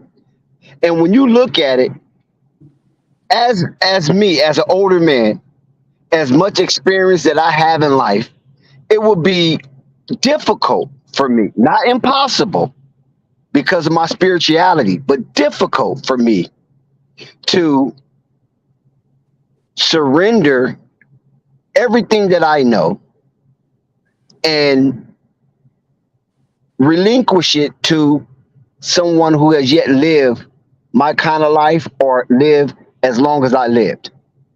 This is why it's difficult for gang members to listen to somebody outside of gang. This is why it's difficult for ex-cons to listen to people who never been to the pen because they don't see no relation. They don't see no correlation. So when you draft another budding star next to your rock star and he's young, then it gives LaMelo the Levant. You know what I'm saying? Because he's been there longer, even though he's younger. This is why Zion was attached to Lonzo. Lonzo wasn't that much older than Zion, but it seemed he was by basketball years. You follow what I'm saying? And it wasn't no push and shoving with them too. Yeah, I agree. So when you put a situation like that, you get rid of those hard head knuckle, those rusty locks. I'm gonna call them rusty locks. You get rid of those rusty locks up there in Charlotte, who has been ostentatious in their behavior, Gordon Hayward. especially when it comes to letting Lamelo Ball lead the way. Yeah, I agree. I agree with you, Dex. And you bring in young guys where LaMelo is the elder on the team. I'm not saying he's a perfect leader. I'm not saying that by far. But Jordan knows this. See, this is the Jordan syndrome. Michael Jordan knows this because they got rid of Artis Gilmore. They got rid of the Jay Vincents. They got rid of the Reggie Theus of the world. And any other veteran that was going to be an inhibitor to Michael's growth and development under C-Red Nation. We didn't call it C-Red Nation then, but I'm just saying, under the Charlotte, the Scarlet and Black. And allow Michael Jordan to matriculate into a role of leadership based on experience and maturation. That's the formula for breeding young leadership. But if you don't want that leadership to bud, you're gonna keep hard-head, stiff-necked, rebellious veterans in the way as an inhibitor. This is why I'm saying Scoot Henderson would definitely not be an impediment to LaMelo's growth and development as he's being nourished to lead a team that have yet crossed over the threshold to get into an Eastern Conference Finals. That's the part that people don't understand. I have to agree with you because these last 2 years he's been playing in the G League thing. He's been getting a lot of experiences. Nico Savage. No, that ain't how you spell it. Rap say he gonna take the shine away from LaMelo Dex. Austin's O-U-S. O-U-S, Nico, not Austin. Not ostentatious. Austin. Nico funny. Yes, go ahead. I said Rap believe that Scoop gonna take the shine away from LaMelo. But that's the point, because they don't understand how leadership works because they're probably younger. And I don't know if they've ever been in a position of leadership, whether on the job, whether in the playground, whether in the household, whether at school. So in order for you to groom that kind of leadership, you have to remove all of the ostentatious behavior veterans who find it difficult. They might dap him up and say it's cool and congratulate him on his thing because they're teammates. But psychologically, it's difficult. Listen, I know for a fact it's difficult to submit to someone younger than you, especially when you feel you're already smarter than them. But they don't understand LaMelo has that it factor. They don't understand that Lonzo had that it factor. Have that it factor. That's something you can't teach. You can groom. It's there. Only thing you can do is fashion it and direct it, so it'll have a form, and the form will be pleasant upon the eyes. That's why I'm saying this. If you don't understand that formula, then of course you would think Scoot would try to come in and take over and things of that nature. LaMelo didn't do that. So he knows his role. He knows how to proceed within the process. LaMelo became the leader organically. He wasn't pushing nobody out, telling the organization to trade this and trade that. He wasn't pushing his weight or pulling rank, as we call it, pulling rank. He wasn't doing that. He let his behavior, his character, and his demo on that parquet floor to determine if he was worthy of such. So they already have their leader. and he's young. You follow what I'm saying? There's nobody on that team currently, talent-wise, that can bump head with LaMelo. The person that came close within the youth movement was Miles Bridges. But Miles Bridges squandered that opportunity with his off-court antics and behavior. Ostentatious in nature. You follow what I'm saying? So Miles Bridges became a recalcitrant with that event, with that episode that he had, unfortunately. And so that gave reins to Melo, because if you want to put the two neck and neck and check all the boxes, there are several boxes that Miles Bridges don't check. But LaMelo, on the other hand, he checks every last box. And that's not speaking self-grandizing on LaMelo character, because LaMelo is very unassuming. He don't look for praise. He just wants to be that dude. In order to be that dude, he knows he has to perform on and off the court. His father raised him that way. LaMelo just didn't poof out of mid-air. No, he was groomed. He was raised. He was nourished. He was directed to be who and what he is right now. Now he takes the bull by the horn and he replicates that day in and day out. And it resonates amongst his team. So what Gordon Hayward say? Damn, I didn't know he was that tall. I didn't realize LaMelo was that mature. I was taken aback. This is Gordon Hayward. At the time, was deemed the face of the franchise, the go-to guy, the everything for Charlotte, the golden boy, as we call it, for Charlotte Hornets.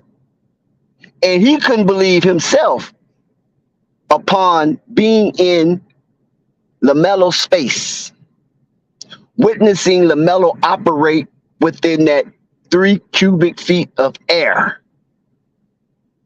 And he comes out with such a compliment. It's a compliment, but it's more shocking than anything, because it's a telltale sign that Gordon Hayward thought LaMelo was coming in as a pestilence. This young little brat, elitist, thinking that it's going to be given to him. When they drafted Bouknight, when they drafted Kai Jones, when they going to draft Scoot Henderson, when they drafted everybody behind LaMelo, Mark Williams, did you hear Mitch Kupchak give a presser saying they have to earn their way? When nothing's going to be given to them. We don't spoil around here. You have to earn your way. Earn your way to what? Early vacation? Dex. You already know, Dex.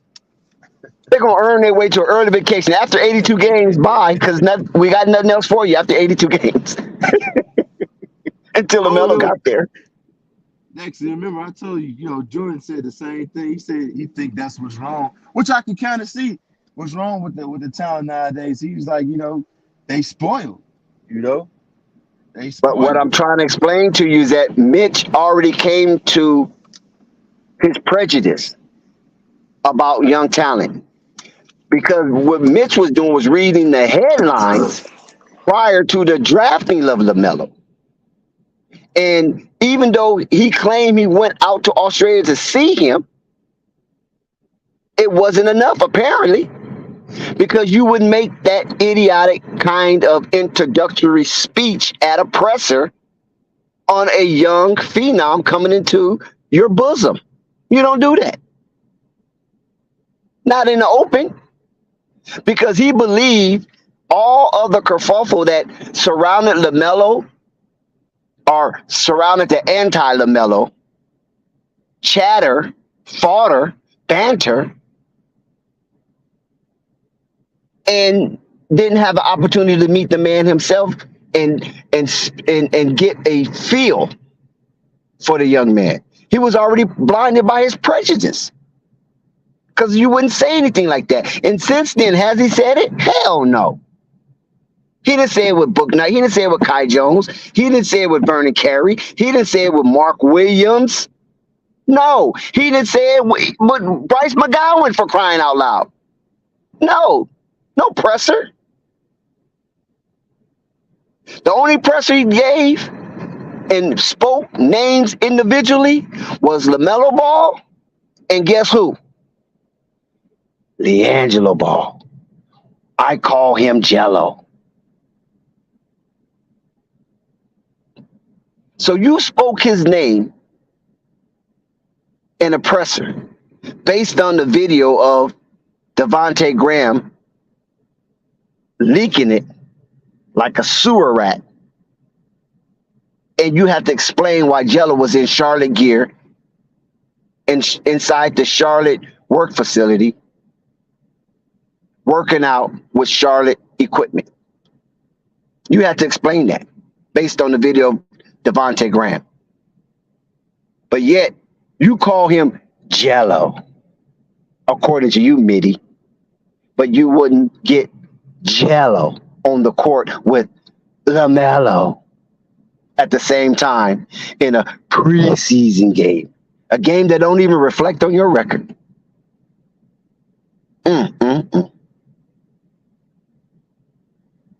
And you wonder why Caleb Martin is over there in Miami balling like the next thing coming.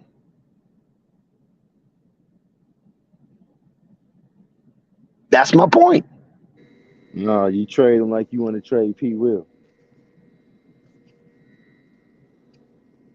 You giving up on the young talent, Dex. Told you, keep him, develop him. I'm not no. But Charlotte Hornet, that's a whole different ball game than Chicago Bulls. I'm telling you that right now.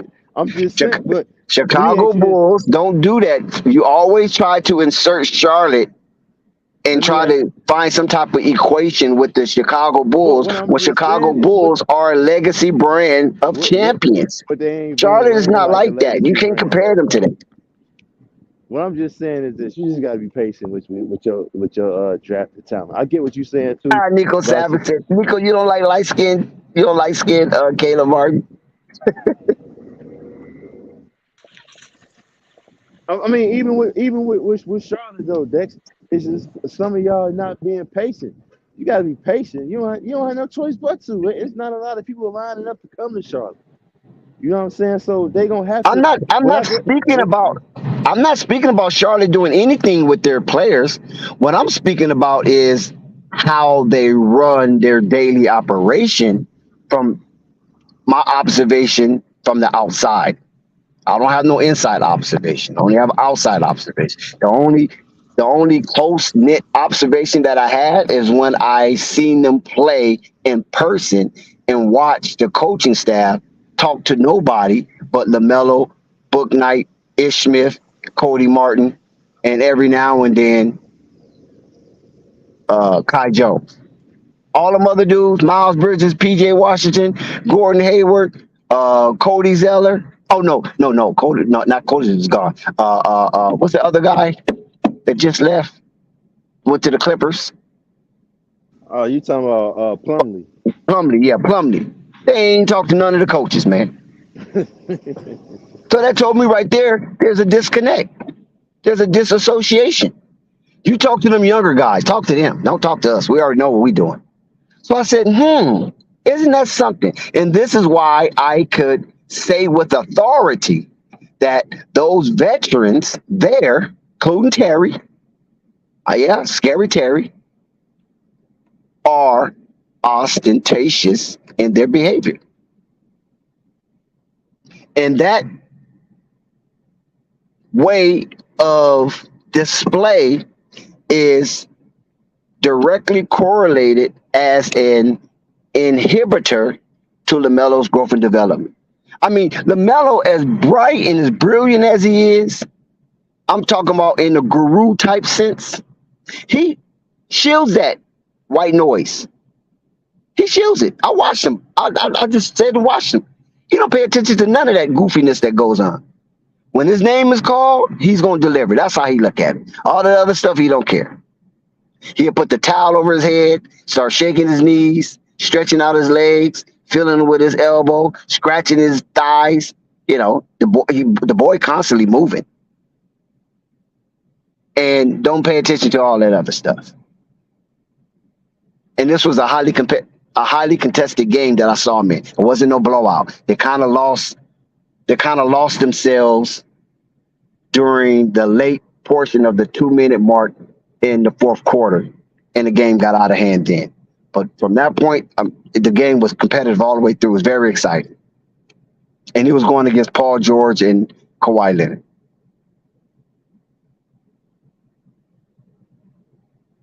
So I trust LaMelo. I trust his leadership. But they might not trust his leadership. And the only reason why LaMelo, when I was doing my media circuit through various streams, and I told him that LaMelo got the keys and people thought I was bullshitting because they didn't have the information. I said, oh, LaMelo got the keys now. It's a wrap. Oh, no, he ain't gonna know. And then they come out and say about 2-3 months later, LaMelo is the face of our franchise and we trust him and we believe he's not the perfect leader yet, but we believe that this season he will grow to new heights. And then, of course, he got hurt in preseason, so you know how that went. But basically, Mitch, had put it out there already. After I went on a media run to try to sew up some disconnect about how Charlotte is treating LaMelo. So they trust him now. I trust him. No matter who they draft, whether it's Scoot or whether it's Brandon, a lot of people still going to feel that they're going to focus on the new draftee, regardless of who it is. So if that's the case, then you might as well get the better draftee, and I think the better draftee is Scoot. And the reason why I say that, because Scoot has already been in a pro system. Scoot already been playing with players, just like Melo of yesteryears, playing with players who play to eat, not no damn college players that's out here having fun, smoking weed, popping pills, having cesspool of fun. I'm going to put it that way, so I don't have to be so specific. A cesspool of fun in college, because that's what college is, an experience of just fun. No worries, no bills, just having fun. And then if you're a top athlete, you're going to get catered to. You're going to be protected. I.e. Jameis Winston. You remember that? You remember that Jameis Winston situation? You're going to be shielded. You're going to have a hedge of fire around you. Scoot didn't come under that. LaMelo didn't come up under that. They played with men, professional men, that you can't be out here jacking wreck because they got contracts they trying to pursue. You can't be out here jacking wreck because they got to put up stats to justify their existence on that parquet floor. Brandon ain't had nothing like that. He playing with his peers, for crying out loud. So the mindset is different. And when you got a mindset, when you in survival mode, that's the type of mindset that you want as a fixture within your organization to carry it to new heights, because you're in survival mode already. The organization's in survival mode. So let's be at one. Let's have some continuity being in survival mode. Because we ain't like these top level organizations that's constantly in the playoffs and constantly challenging for championships year in and year out. The contenders. The Charlotte is not even the second tier of contenders. Charlotte is the bottom tier of that, because they play in material. So in order for them to get over the hump of being playing material, LaMelo have to have a solidified running mate. You already got Miles Bridges, a fringe all-star. Why throw him away when you can re-sign him for cheap based on his behavior? Miles did that to himself. Nobody didn't push Miles into that direction. I understand you saying you can get him for cheap, but would you try to go ahead and sign and trade him and get some more pieces? I would keep Miles in place because Miles is the damn dog Scoot is a damn dog. Lamelo is a damn dog. And Mark Williams is a puppy now, but he is showing his fangs. And they're all young. The rest of that shit, you can do as you may. I would leave that as a core. I would use PJ Washington as the trade bait, if anything. But Miles, Mark, Melo, Scoot, that will be my young core. That's 4, not 3, not 2, not 1. That's 4 decent basketball players who is barking. And they not barking with no teeth. They barking and showing their fangs. And they not afraid to run. You already know Miles ain't afraid to run. You already know Mark is not afraid to run. We seen Mark out on the break. We know what Miles could do, the Airbnb. We seen it. It's evidence. And we know what Scoot can do based on what he did in the G League, being MVP and all kind of other shit. So these players are vicious, ferocious, and dangerous all at the same time because they're young still. They're athletic, and they are gazelles in human form. When you out there watching these coaches coach, no matter what side you're watching, they always extending their arm and rotating it and extending it, rotating and extending it with their index finger pointed out, which indicates run, run, run, push the ball, push the ball. You ain't got to tell these kids that core. You ain't got to tell them that. You ain't got to remind Terry Rozier to run. You ain't got to remind Gordon Hayward to run. You ain't got to do that. You ain't got to remind Mason Plumlee to run. You ain't got to do that. It's genetically instilled in young people to run, to move faster. This core, you have to say, slow down, guys, slow down, guys, slow down a little bit, slow down a little bit. That's what you want out there right now. You want a team that is able to run old men out the gym.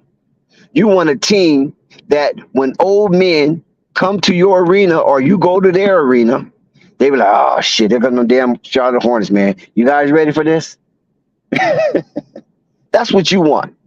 And I'm telling you, that's what you would get if the Charlotte Hornets follow suit and get a running mate for LaMelo in that backcourt. Because you already got Miles. You're going to keep Miles. It's evident they're going to keep him. Miles on a FaceTime call with Michael Jordan. You're not going to – Michael Jordan ain't doing that unless he's trying to feel your mental makeup and you giving him the goods that you're going to behave.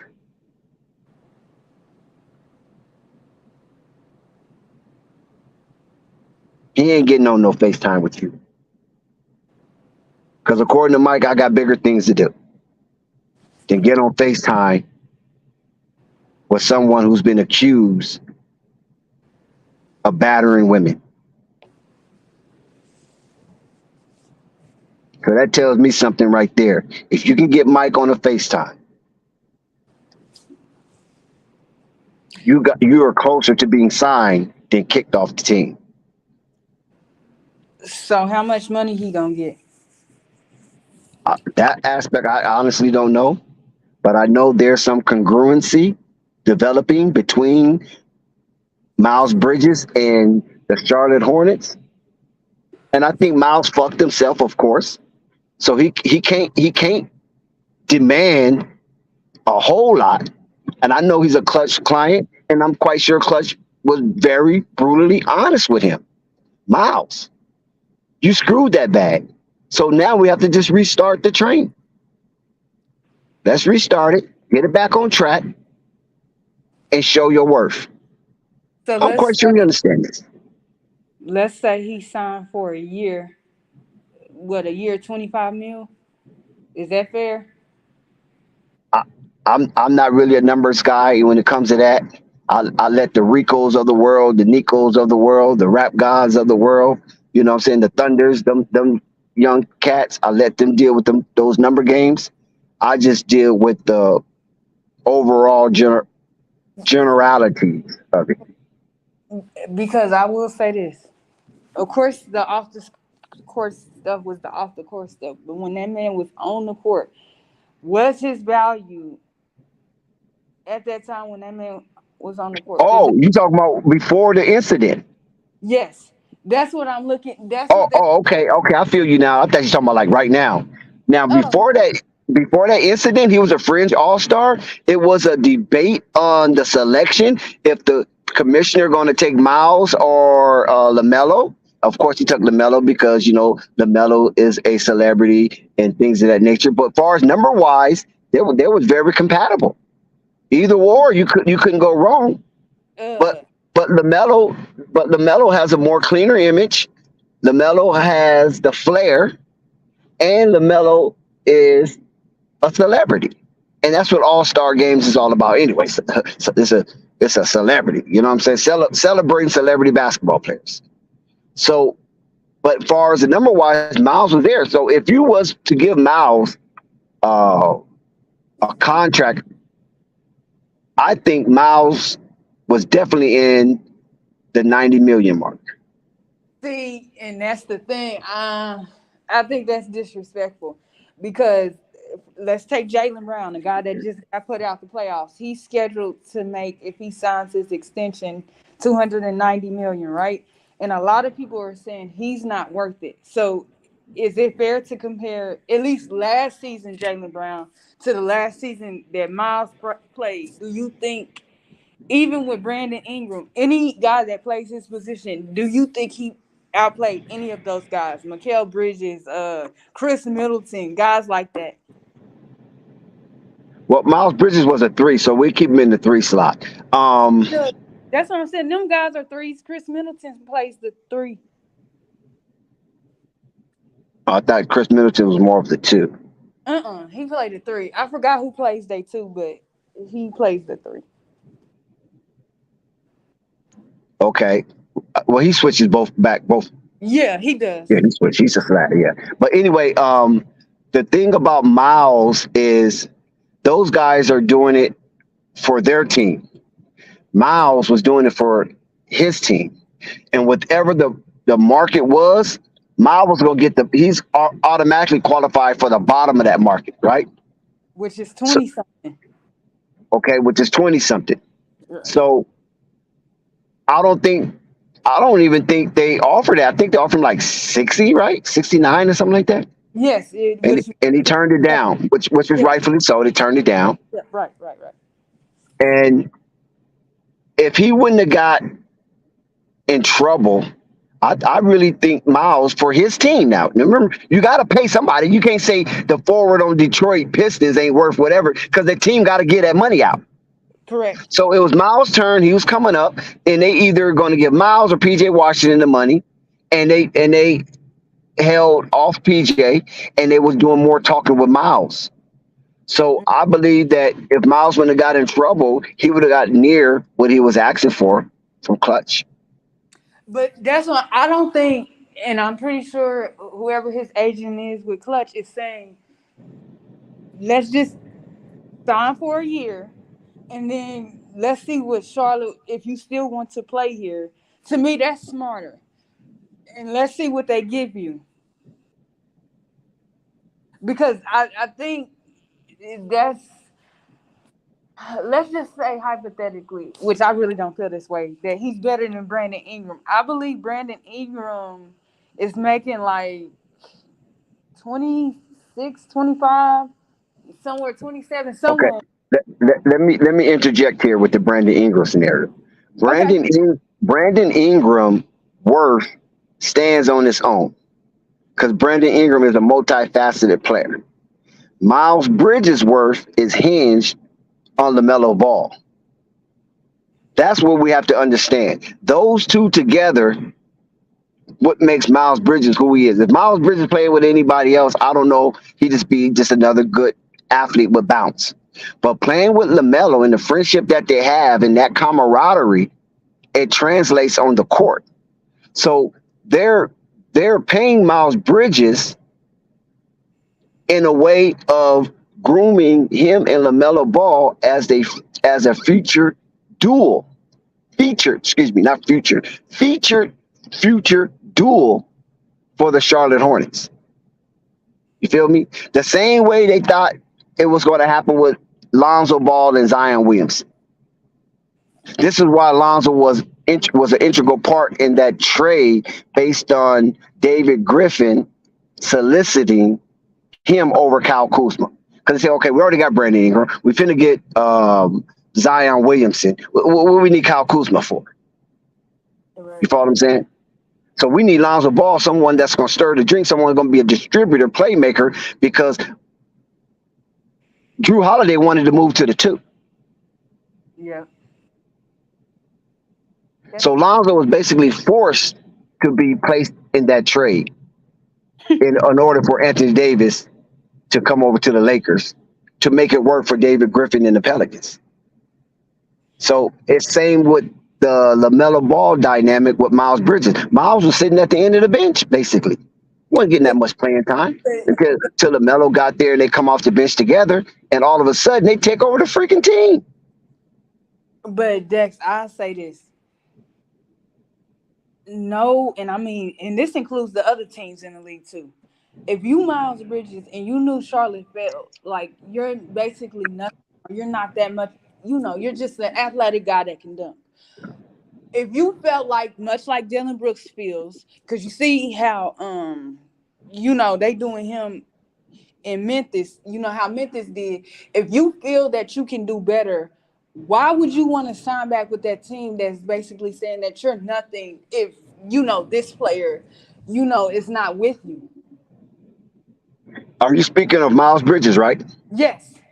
Because one thing they do, you already know, like the commission when he came out, when the torrential rain was falling on the Brooklyn Nets with their 2 superstars, Kyrie and KD. But when KD asked for his trade initially in the offseason, he asked for his trade, Adam Silver stepped in. And Adam Silver said something that was very consequential.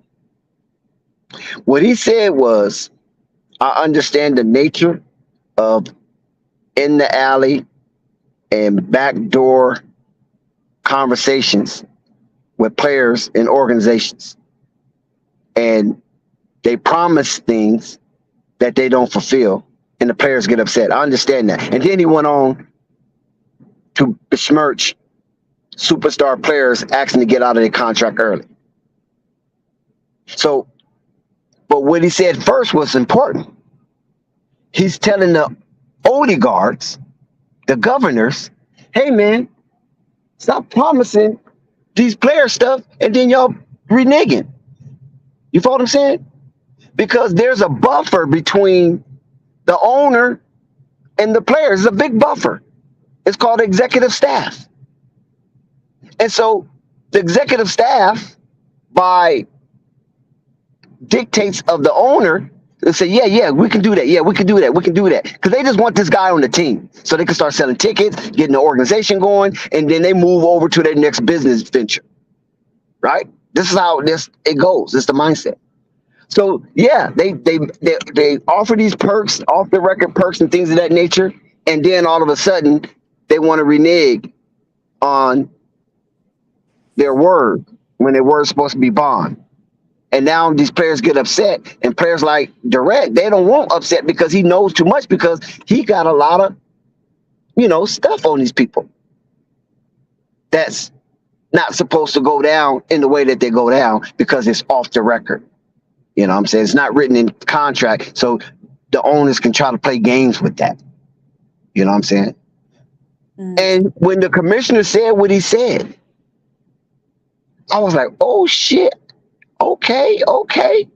You know what I'm saying? Now, the people that I know, like the Ryan Hollins, the Stacey Augmans of the world, they were good, but they wasn't that good where they getting those kind of perks. Lavish perks like the Hemi Buckets is getting. Matter of fact, Hemi Buckets is just trademark copyright the name Hemi Buckets, and they're going to use it as a marketing tool to brand a coffee behind it, Hemi Buckets. So thanks to Flight Sports TV, I believe, I don't know if it was Rap God or Thunder came with Hemi Buckets. I don't know where they got it from, but they came with it. And I know I had never heard that before anywhere else on any other streams, Hemi Buckets. And now look what happened. He did that yesterday. After beating the Boston Celtics, Hemi Buckets, a.k.a. Jimmy Buckets, trademarked that name. Ain't that something? So somebody's listening. They ain't liking, but they listening. But nevertheless, congratulations to Hemi Buckets for grabbing that term and monetizing it and making sure nobody can, eat off his name, even though he got that name in these Flight Sports streets. But yeah, so staying with Miles Bridges, the reason why he's showing some form of allegiance and loyalty to the Charlotte Hornets, because I'm quite sure they talking off camera. You don't listen. These are telltale signs. These are telltale signs that is cryptic, that sends a message to all other 29 owners in the NBA that this is my guy. I got first crack at him. See, these is how it is honor amongst thieves in that billionaire bracket. FaceTiming Michael Jordan and putting it on social media. That's letting all those owners know this is still my guy. I got first crack at it, and if I can't, crack the code, then shit, he's up for grabs. You know what I'm saying? I'm throw it in the air like I don't care. But don't come tampering with this dude, because I'm in communication with him and his people, but it might not be contractual. You follow what I'm saying? Yeah. I just feel like that's bad advice. If you sign, especially a long-term deal for cheaper, and you're talking about the possibility, and I'm not speaking from a jealous perspective. I don't think bringing Scoop to this thing that Miles would be jealous at all. It's just if that was your what was the nickname that was given to them, because it slipped my mind. Airbnb. Yeah. See, I just feel like he can be a part of him in school, but it's like the Dylan Brooks situation where you looking and you saying, well, nah, he's not really worth it.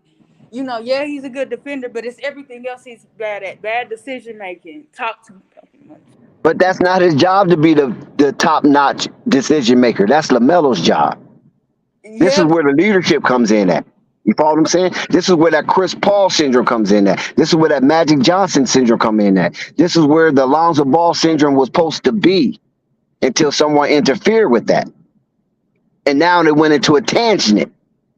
And now everybody's left. Well, not everybody, but most of the people left that was traded for Anthony Davis. They don't even have him on the team except one. Even the draft picks they got. Some of those guys are gone and on the bench is not getting played. So the only person that really held up to form was Brandon Ingram. Yeah, I seen that coming, though, from a mile away. A stallion is a female horse.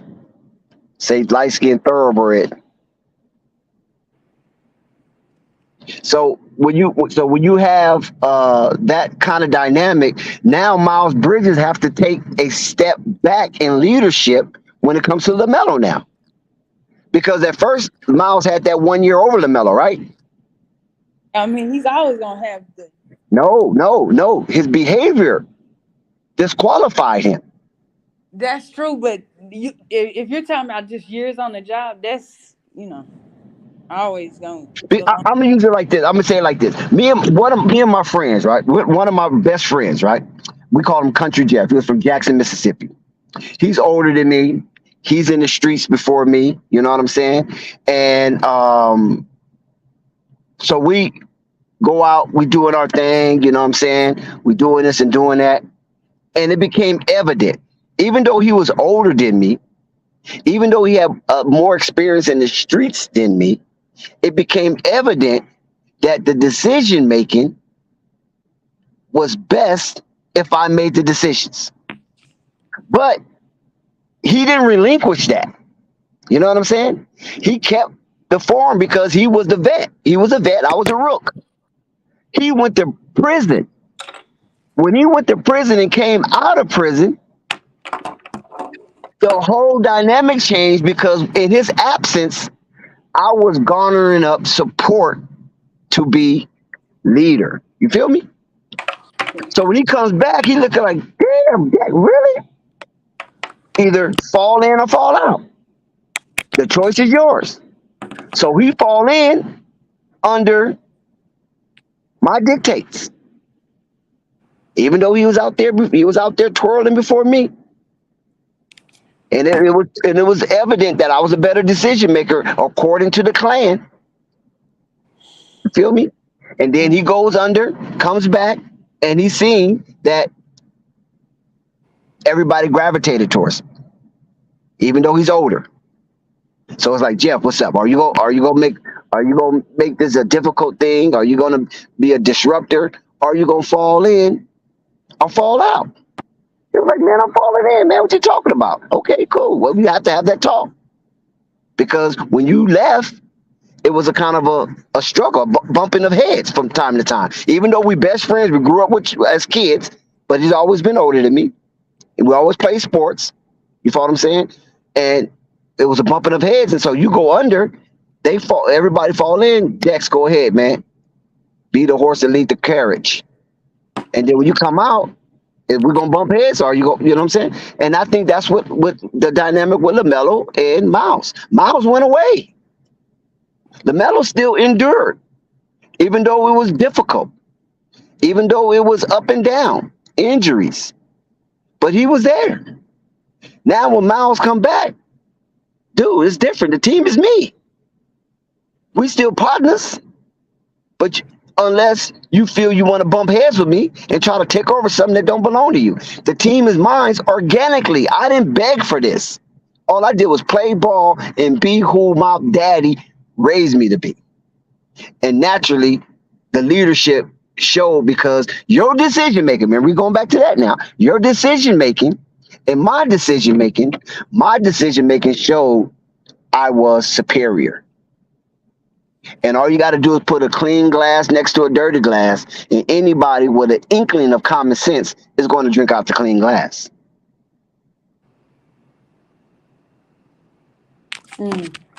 I just feel like no, stay crazy. Is ever gonna tell their guy to take less per what's going around in the market value. And Kelly's also a free agent, so whether Charlotte bring him back or Kelly goes to another team, we talking about. You said Kelly? Yeah, Kelly Oubre. Oh, I thought you were talking about Miles. No, I'm talking about Miles. I think he's, like I said, I'm adamant that he'll probably sign for a year.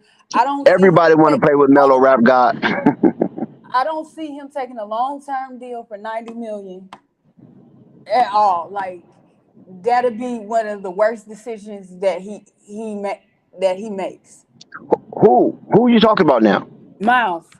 But see, Miles is fighting for respectability. Miles is fighting for his name. So when you're in a situation like that, you don't you don't have the leverage. You feel me? So Miles is in a position that he put himself in. So, hey man, you listen. That's your bed. You made it. Lay in it. You know what I'm saying? From a talent perspective, that he's got more talent than Miller. Listen, I don't know why you keep bringing up Miller. That's not happening. Miles is going to be there, but it's just for how much. That's the only thing right now. Miles is going to be there, but for how much? I'm telling you, Dex, they not. If you think he about to take a contract for $90 million, he's not. Because we're talking about off the court is very important. We know that. Look at the Josh situation. But it's no way that nah. The NBA is not awarding you for bad behavior anymore. Those days are over with. You know what I'm saying? Where the NBA rewarded you for bad behavior. I don't think that's the norm now. It's a new normal. And what they're trying to do is globalize the brand, but they want to globalize the brand in a pristine manner as best as possible. If they can hide it, they will hide it. But if you get to the point where you just so chauvinistic and brazen with your brand, and it's not aligned with the merits and the optics of the NBA is not rewarding you. And Miles got into a situation where he's got a lot of work to do to get his name back. I mean, he got therapy, he got volunteer to deal with battered women in shelters and etc. Miles, probably you're going to probably see Miles doing commercials, sponsoring those type of fringe organizations. You know what I'm saying? So it's somewhat an uphill road, but Miles can get it back because in Charlotte, that's the South, and we know the South is a little different than rest of America. Especially when it comes to women rights and things of that nature, we already know that the South has its own mechanism on how they deal with that kind of energy. So it's a lot going on with Miles. He do not have the leverage that you might think he have. I don't care how much talent, because there's always somebody that's coming into the draft that can dunk the ball. It's not. I don't think you understand what I'm saying. He can do all that and still sign a contract for a year for $25 million. Okay. Say if he signed for $25 million, I don't think that's bad. I don't think a 1 year, $25 million contract is bad. But I think that he's going to sign a 2 year contract. I don't think it's going to be a 1 year. It's going to be 2 or better. Yeah. Only person signing 1 year contracts is Durant and LeBron James. Ain't nobody else signing no 1 year contracts. But per the situation Miles Bridges is in, see, they ain't never, to our knowledge, ever been in anything like Miles Bridges was accused of doing. So, you know. Yeah, listen, Miles have to repair his reputation. Miles have to repair his image. And the only way you're going to do that in this climate in America is to win. Have people cheer for you. Have people make money off you. That's when the forgiving starts. Miles going to have to show a pound of contrition all 82 games. I wouldn't be surprised if Miles referenced battered women in at least half of his home games. That wouldn't be surprising either. Maybe him and Megan Thee Stallion link up. So Miles, he got to do some what they call dancing. He got to do some dancing. I'm not going to say he's going to be buck broken. I'm not going to go as far as that. But he's going to have to do some dancing on that parquet floor, and they're going to put a mic in his mouth, in his face, to make sure that he's on cue when it comes to his psychological evaluation and proceeding into his rehab of anger management. Because when they put that mic in your face, trust me, I know what I'm talking about. It echoes the sentiments of what you feel inside, unless you're a good, clever chameleon, you know. And I don't know if Miles looked like a Neanderthal. We got to give it, Miles looked like a Neanderthal on that court. So I don't know how high his elevator goes up, but I don't think he's clever enough to wiggle around or circumvent these women organizations out here that's going to be paying attention to damn near every single syllable, not word, syllable this man utters out, and the way he punctuates his sentence, phrases, and paragraphs. They're going to be paying attention to it. So now that we kind of came to an agreement on, Miles, what you think about Kelly? He said he want to come back. How many years Do you think they give him another 3-year deal or like 2 years? What you think they do with I Kelly? think with the Miles signing, Kelly Oubre could be expendable, but they do need some punch off the bench. Yeah, they do Now, need. if Kelly Oubre wants to play his role off the bench, I think they can do. But you still got the Gordon Hayward, you still got the Terry Roziers, and I don't think Charlotte is up. According to Fred Whitfield, I don't think Charlotte is up to be spending a whole lot of money not going nowhere. They're spinning in mud, So do you spinning their wheels in mud. So the next question, is it beneficial? Do you feel like so far since Kelly's been there, has he added anything to the Hornets in your opinion? In my opinion, to be honest, no. Okay. He hasn't added anything. He has yet to move the needle. Okay. He's not no Caleb Martin, right? Like a Caleb Martin, hell no. Okay, so what about PJ? What we thinking about PJ? Yeah, I think PJ is pretty level at the power forward for the Charlotte Hornets. But I don't know if he's going to stay though. I don't know if PJ is going to stay. So the question PJ has moved the needle, not far. That pendulum has moved though. With Kelly Oubre, I think the pendulum moved in the opposite direction. I can see that. Okay, so let me see. That leaves in the G League because Bryce, Booknight, Thor, and Jones, right? Listen, I love Thor blackness. I love his blackness. I mean, I am practically infatuated with his black skin. I think it's some of the most alluring and attracting flesh on earth. Not no homosexual wise. I'm just talking about black beauty. You know what I'm saying? Because a lot of us in North America, we ain't black like that. We dark, but this man is pure black. You know what I'm saying? And that's what gets a lot of eyes on him when he's out there on the floor running around like a splash of oil. But he brings nothing to Charlotte. Nothing at all. But it's a reason why I mention him. So we gonna focus on next season because Gordon's gonna be there. But you have a lack of depth at your 4 spot. I can't say power forward no more because they're doing positionless basketball. So you have a lack of depth at your 4 position.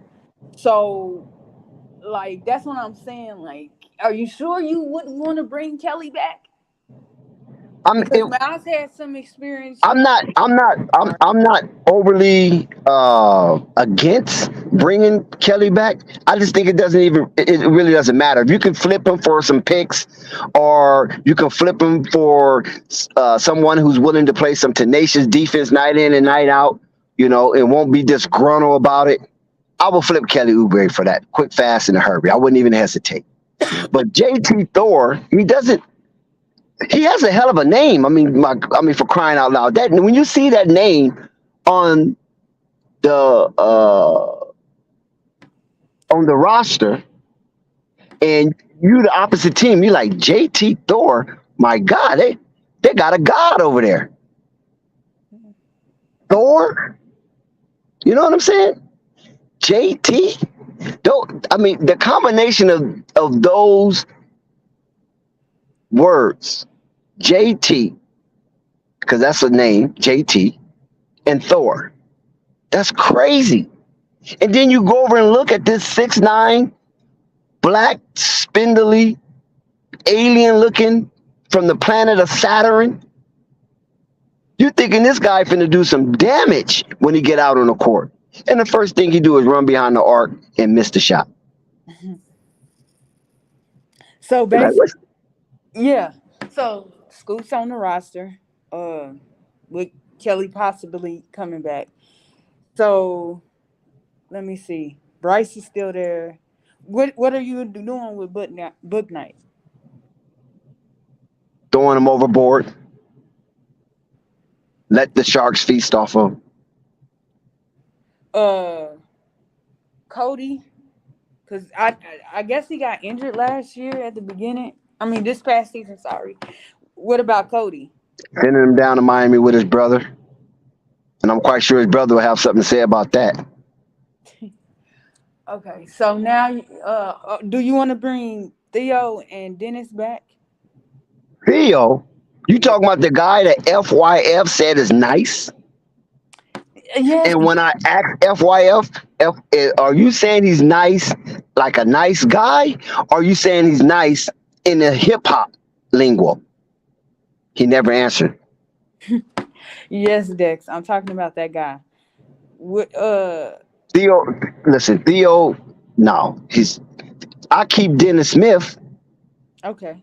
That'll be the 3 guard rotations. Melo, Scoop, Dennis Smith. And Terry. Anything? No, we got to get rid of Terry. So what team? Oh, I don't know. I mean, they got to find something to get rid of Terry. Because remember, I talked about earlier the ostentatious behavior of the Charlotte veterans. And Terry's is one of those guys included in that. You know what I'm saying? He likes LaMelo. He's cool with LaMelo. But he ain't listening to LaMelo. I mean, I knew that. See, the thing about Terry was, what's that GM's name in Utah? Oh my God, his name is slipping my mind.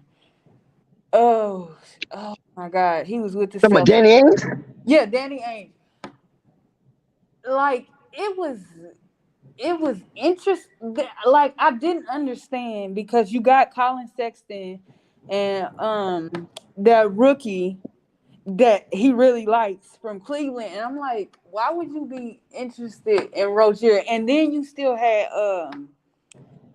what's that man on the roster, Clarkson, and I'm like, well, what would he do with what? Like, what you doing, Danny? I honestly don't see Terry going to Utah unless Utah's going to flip him for something else. Yeah. You know? Well, do Portland want him? I doubt it. No, But they getting rid of Anthony Simons, so I don't think they would be interested in that. So, I mean, I don't know where Terry will go. Shoot him down in Miami. I don't know. But nevertheless, I don't know. Maybe Philly can use Terry. I was thinking about that too, but I was like, how do they feel about I was about to say Mikal Bridges. Oh my Maxey? God. Yeah, Maxey. No, Maxey's their guy. But we don't know what the Harden factor is going to be about. See, that's where the quagmire comes in with Philly. It's Harden. Right. I agree with that. Because Maxey and Embiid, they're a staple. But Harden is kind of iffy. You know, they're talking that back to Houston movement with Harden. And I don't know how that's going to fit with those young guys. And I don't know how Harden will accept those young guys just running up and down the court reckless like a deer in headlights. I don't think that's what Harden wants because he already got out of a situation that he felt was spinning the wheels going nowhere fast with the Brooklyn Nets based on Kyrie and his in and out of the Brooklyn lineup based on his mercurial mindset. So I don't know if does James Harden want to play with a bunch of young guys? Gazelles? Yeah. But I don't think Houston is going to tear up, to get a whole bunch of veterans in. That'll be crazy after you worked. Well, it depends on what MA wants. That's going to be MA team. That's going to be his baby. They're going to tell MA, you got the reins, do as needed, because he has proven he can turn young talent into gold. So let me see what other team. We say what, Philly? Somebody said Milwaukee's 2-guard earlier. Let me scroll back up. Who was it? Milwaukee for who? Terry go to Milwaukee, maybe. Oh, that's a possibility, but see, Milwaukee got too. I think Milwaukee got too much structure for Terry. I agree. See, Terry just want to be reckless, loose. Yeah, I agree. You know what I mean? And so Milwaukee's not going for that. Shit. Giannis not going for that. What about cause I don't know how true it is, but Indiana, cause Chris Duarte, I think that's how you say his last name. They trying to Of move. Indiana? Yes. What about Terry to Indiana? Well, that's a good one because you know what? Chris Duarte will play diligently well with LaMelo because Chris Duarte is a system player. You follow what I'm saying? He's systematic. And if you get Chris Duarte in a nice structured system playing with LaMelo, because he'll run the court too, but he's a great shooter and he can spread the offense. And you have to respect him because he will put that ball in the hole. Because now they got Matherin over there, so Chris Duarte is expendable. Right. And that would be something good for Charlotte to get that young piece over there. And when I mean young piece, pause, but that young player over there. Okay. Because I just feel like coming into the season, pattern system, same thing. Yeah, pattern system, same thing. Rap God. Yep, I agree with him. With Terry or Gordon, one of them is still going to be on this roster. And I feel like it's Gordon just because we're forgetting that if Charlotte trades him, they have to. He got a 15% trade kicker, so that 15% would stay with Charlotte and whatever. So. Well, Charlotte can't worry about all these trade kickers and the itty bitties and the minutia of trade contract. They just need to get players out and get players in. I working from there. But when you're talking about a possibility, Kelly, which I think he might sign for another 3 years and whatever, possibly 4, because he wants to come back. It's important because you need the money or you can't bring back Kelly. And now Kelly walks for free. But what I'm saying is Kelly doesn't move the pendulum either way. It stays neutral. So if he wants to walk and whatever money is left, you got to make a hard decision. If you're going to be an executive, you got to make executive decisions. I'm not saying you're going to hit a home run every time. You hit a home run with LaMelo. You got another opportunity to hit a home run with Scoop. You know what I'm saying? Those are eggs that were laid in your basket that you didn't have to meditate. You didn't have to delineate. You didn't have to concentrate on those picks. Those picks came in your lap. You was third, you got LaMelo. You second, you can get Scoop. You know what I'm saying? So the hard decisions don't come in the draft because you're getting laid with great talent. The hard decisions come with dealing with these damn veterans. And when you got archaic mindsets that's sitting on the executive board of the Charlotte Hornets, they think the veterans is all world. Oh, we got a veteran. We can't let him go. What we're going to do? We're going to have a bunch of kids running the asylum. We got to have some veterans here to qualm some of this, to get this in order. But the veterans you got ain't got the mustard in which these kids going to listen to. Yeah, I definitely agree. I think they selected the wrong group of veterans for this team. And you got to understand, everybody, as Kevin Durant said, don't want to be a leader. So you got to take that. You got a lot of players like that in the NBA.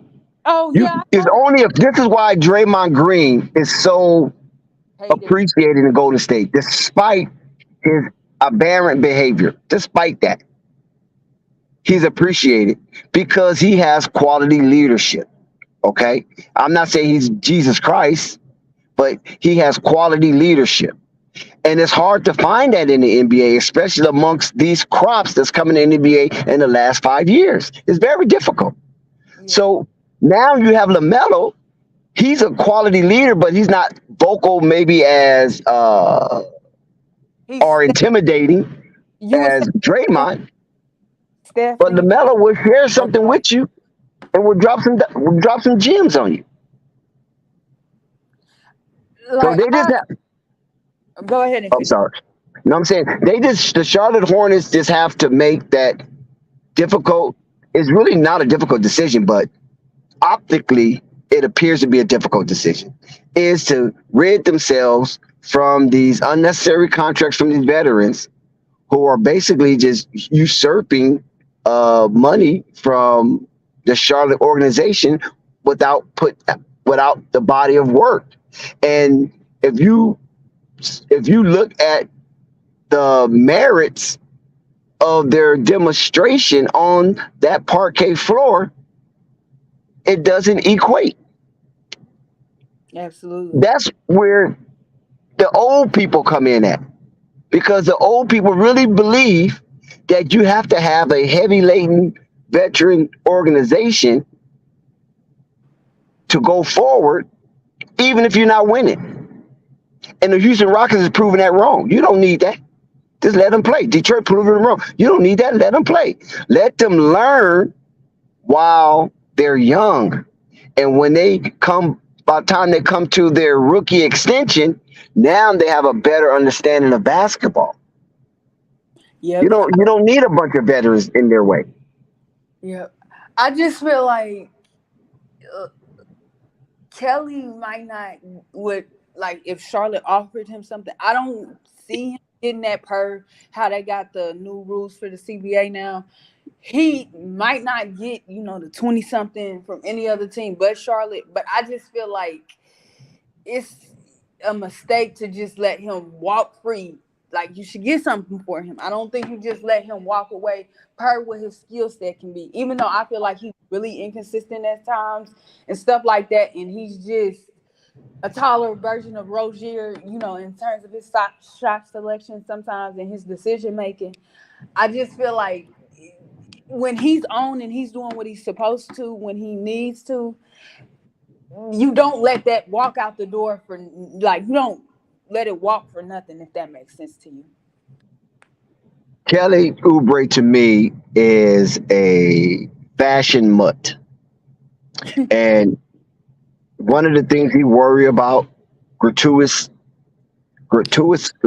is the color of his hair.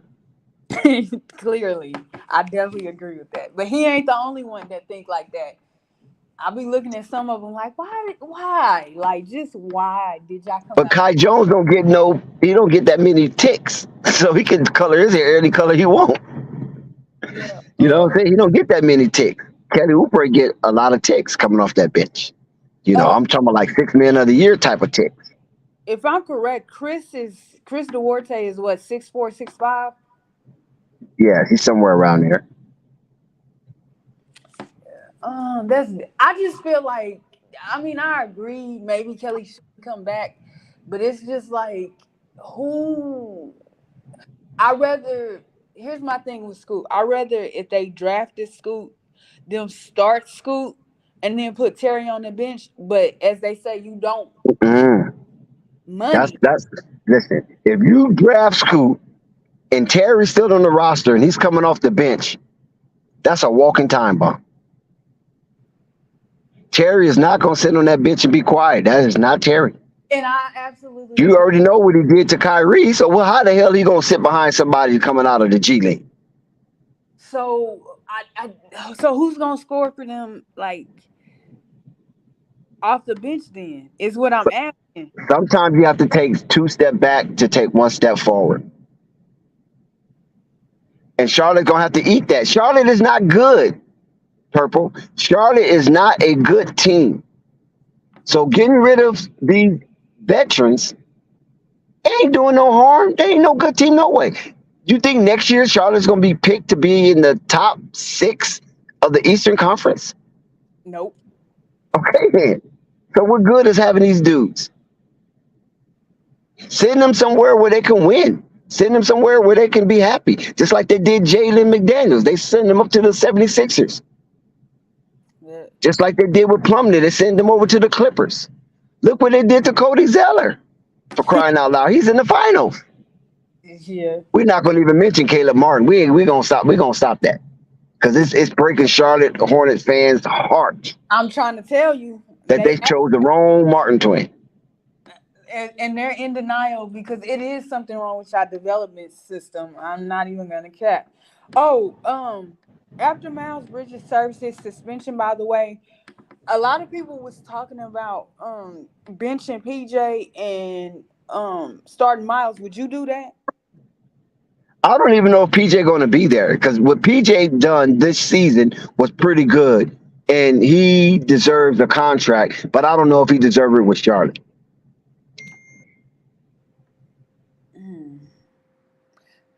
Well, who if he leaves? Like, what are they going? Because Miles is gonna be suspended. I think it's 20 games. Who gonna play the 3 or the 4 spot for them if PJ goes? Unless they start Nick Rich, which is a terrible idea. But if they start Nick Richards,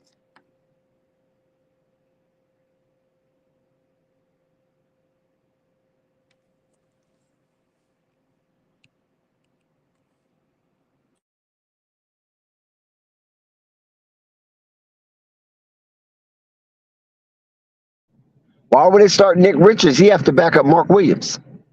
because they need a 4.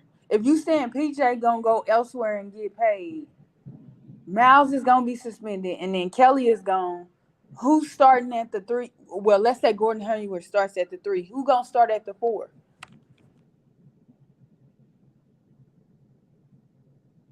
Well, I hope it's not JT Thor. I hope it's not him.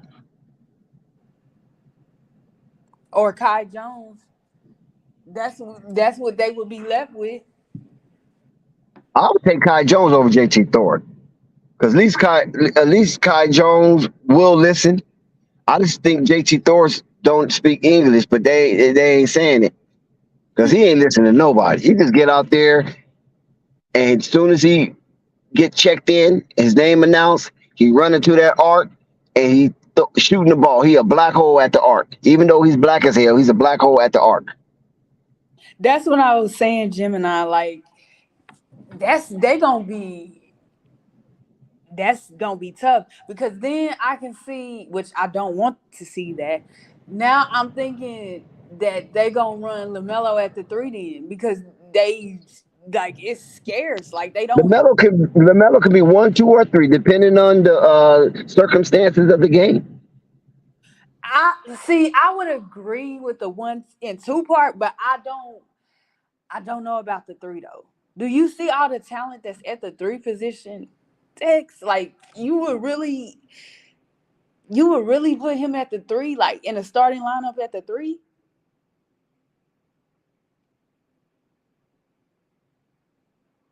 What player are you referring to? LaMelo. LaMelo can play 1, 2, or 3. I'm not saying that that's going to be his permanent fixed position. That's why I said, depending on the circumstances of the game, and you make your adjustments, you got interchangeable players. You got LaMelo 1, 2, 3. You got Miles Bridges 2, 3. You got in 4. You got what's the boy Scoot 1 or 2. You got a lot of interchangeable parts that you can strategize with. I just feel like that's a bad setup. I don't think he can. I'm not gonna say stay because that's disrespectful. I just feel like it wouldn't be a good idea to put him at the 3. Like you doing a lot by putting him at the 2, but putting him at the 3 is a different ball game. Like, nah.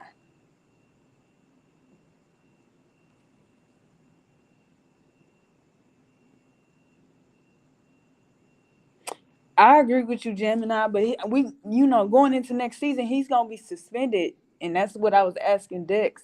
Like, if But PJ that's only 10 games, though.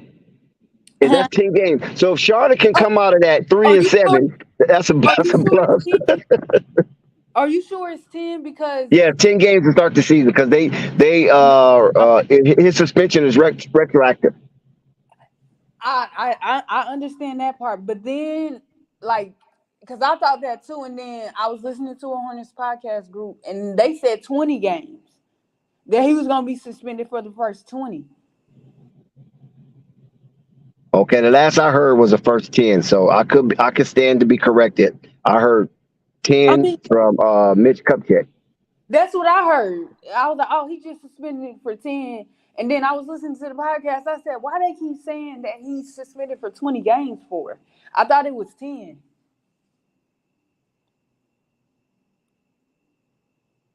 That's gonna be an interesting lineup, though.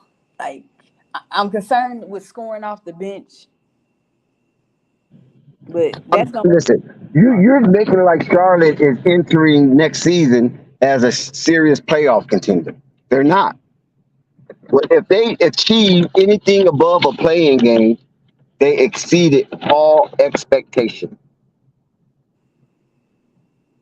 Yeah, I mean, we know they're gonna be a playing team. That's for sure. It's just it's going to be interesting. And that's being generous, saying they're going to be a playing team. That's Oh, being generous. Rap God said Miles is suspended for the remaining 10 games. okay. I don't know why they said 24 because I'm Damn, like, my softball said 30 games. No. no, I seen that because they counted the last 30 games of this season that we currently in.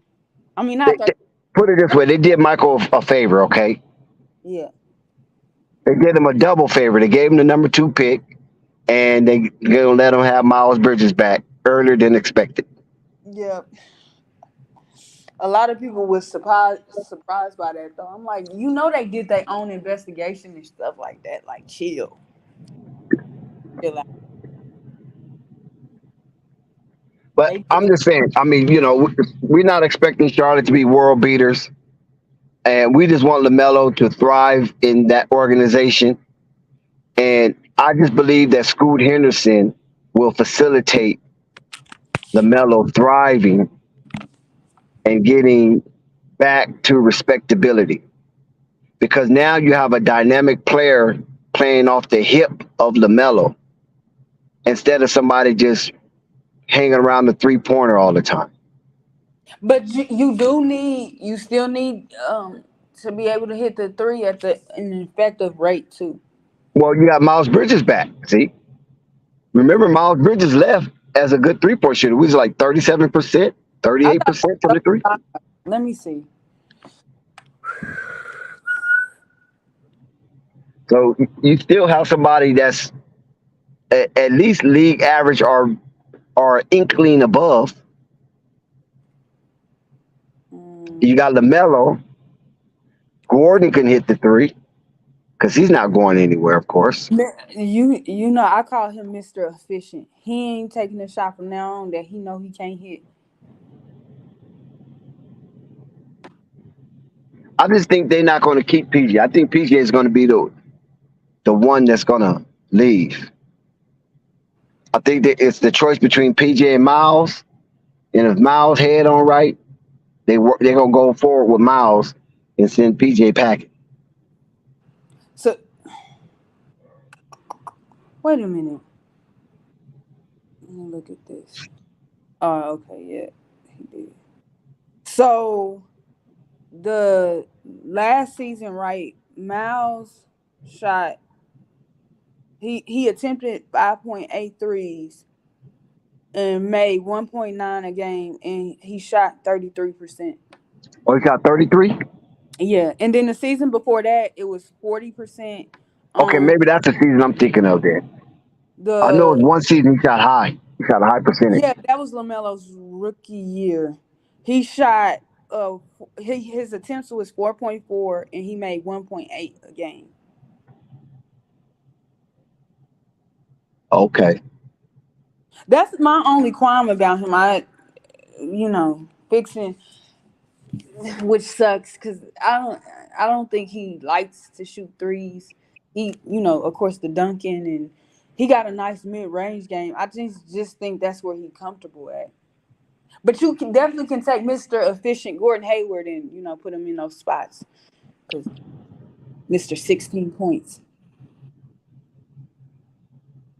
So Miles shot basically lead average for threes. He's in that average range, 33, 35%. Yeah.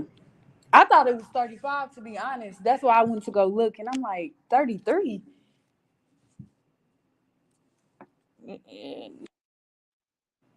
His career is 34%. That's what I'm saying. So maybe because I don't want to. If they do get Chris Duarte from Indiana, that might help. But I ain't. It ain't that I ain't heard no positive things, but I ain't really heard much, in the Indiana space of things about Chris. So that's just interesting there too. Like if they bring Chris for Terry, I would love that. But if you expected the Charlotte Hornets to have a deep playoff run, they're going to Hell have no, to add no, Moses, I'm gonna be Abraham, Jeremiah, Isaac, and Prophet David. They're going to have to go to the Old Testament and get some Hebrews, maybe Daniel. You know what I'm uh, saying? Go get him out the furnace fire. did you? I think it started from a Charlotte fans perspective. This trade, but they was talking about Kaminga coming to the Hornets for who was it? I don't even know who it was for. It was coming. Oh my god, it's slipping my mind.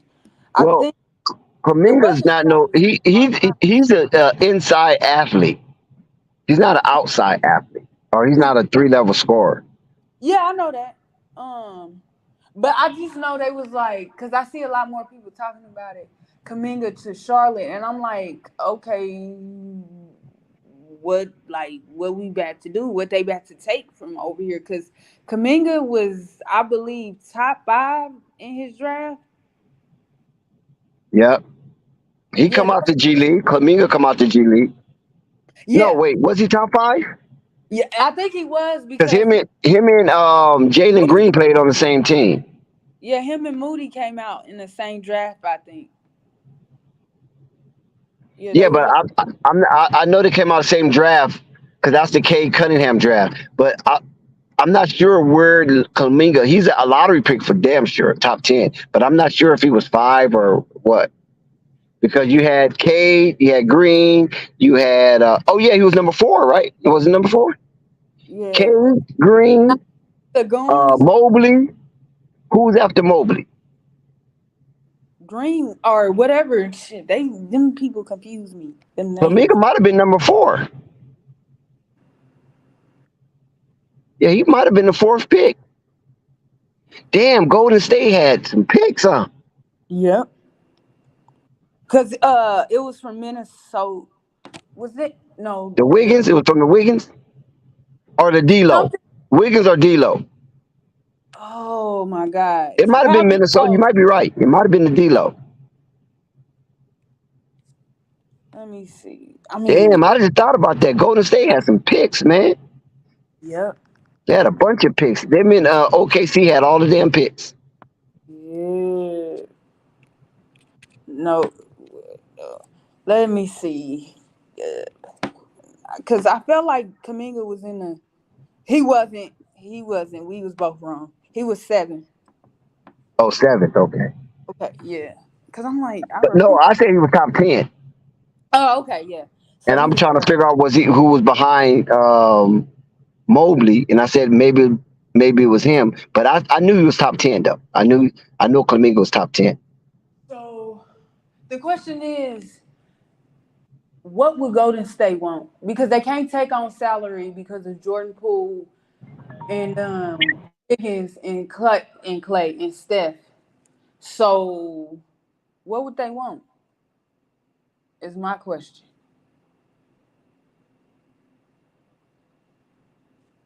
Hmm. Well, they need a big, but I don't think they would want Nick Richards.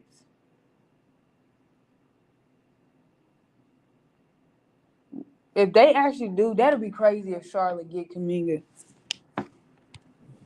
If Charlotte what? Get Kaminga. Mhm. Yeah, Cause, that would be interesting. but it's like Golden State need a big. I think that's along with the atrocious shooting that everybody else showed. I think that was, a wake up call for them. Like we need to get a big. With Aiden, I wonder if they can't take Aiden because of his salary. What do you think when people were saying like a possibility of Aiden coming to Charlotte and they got Mark Williams? Do you feel like that was disrespectful?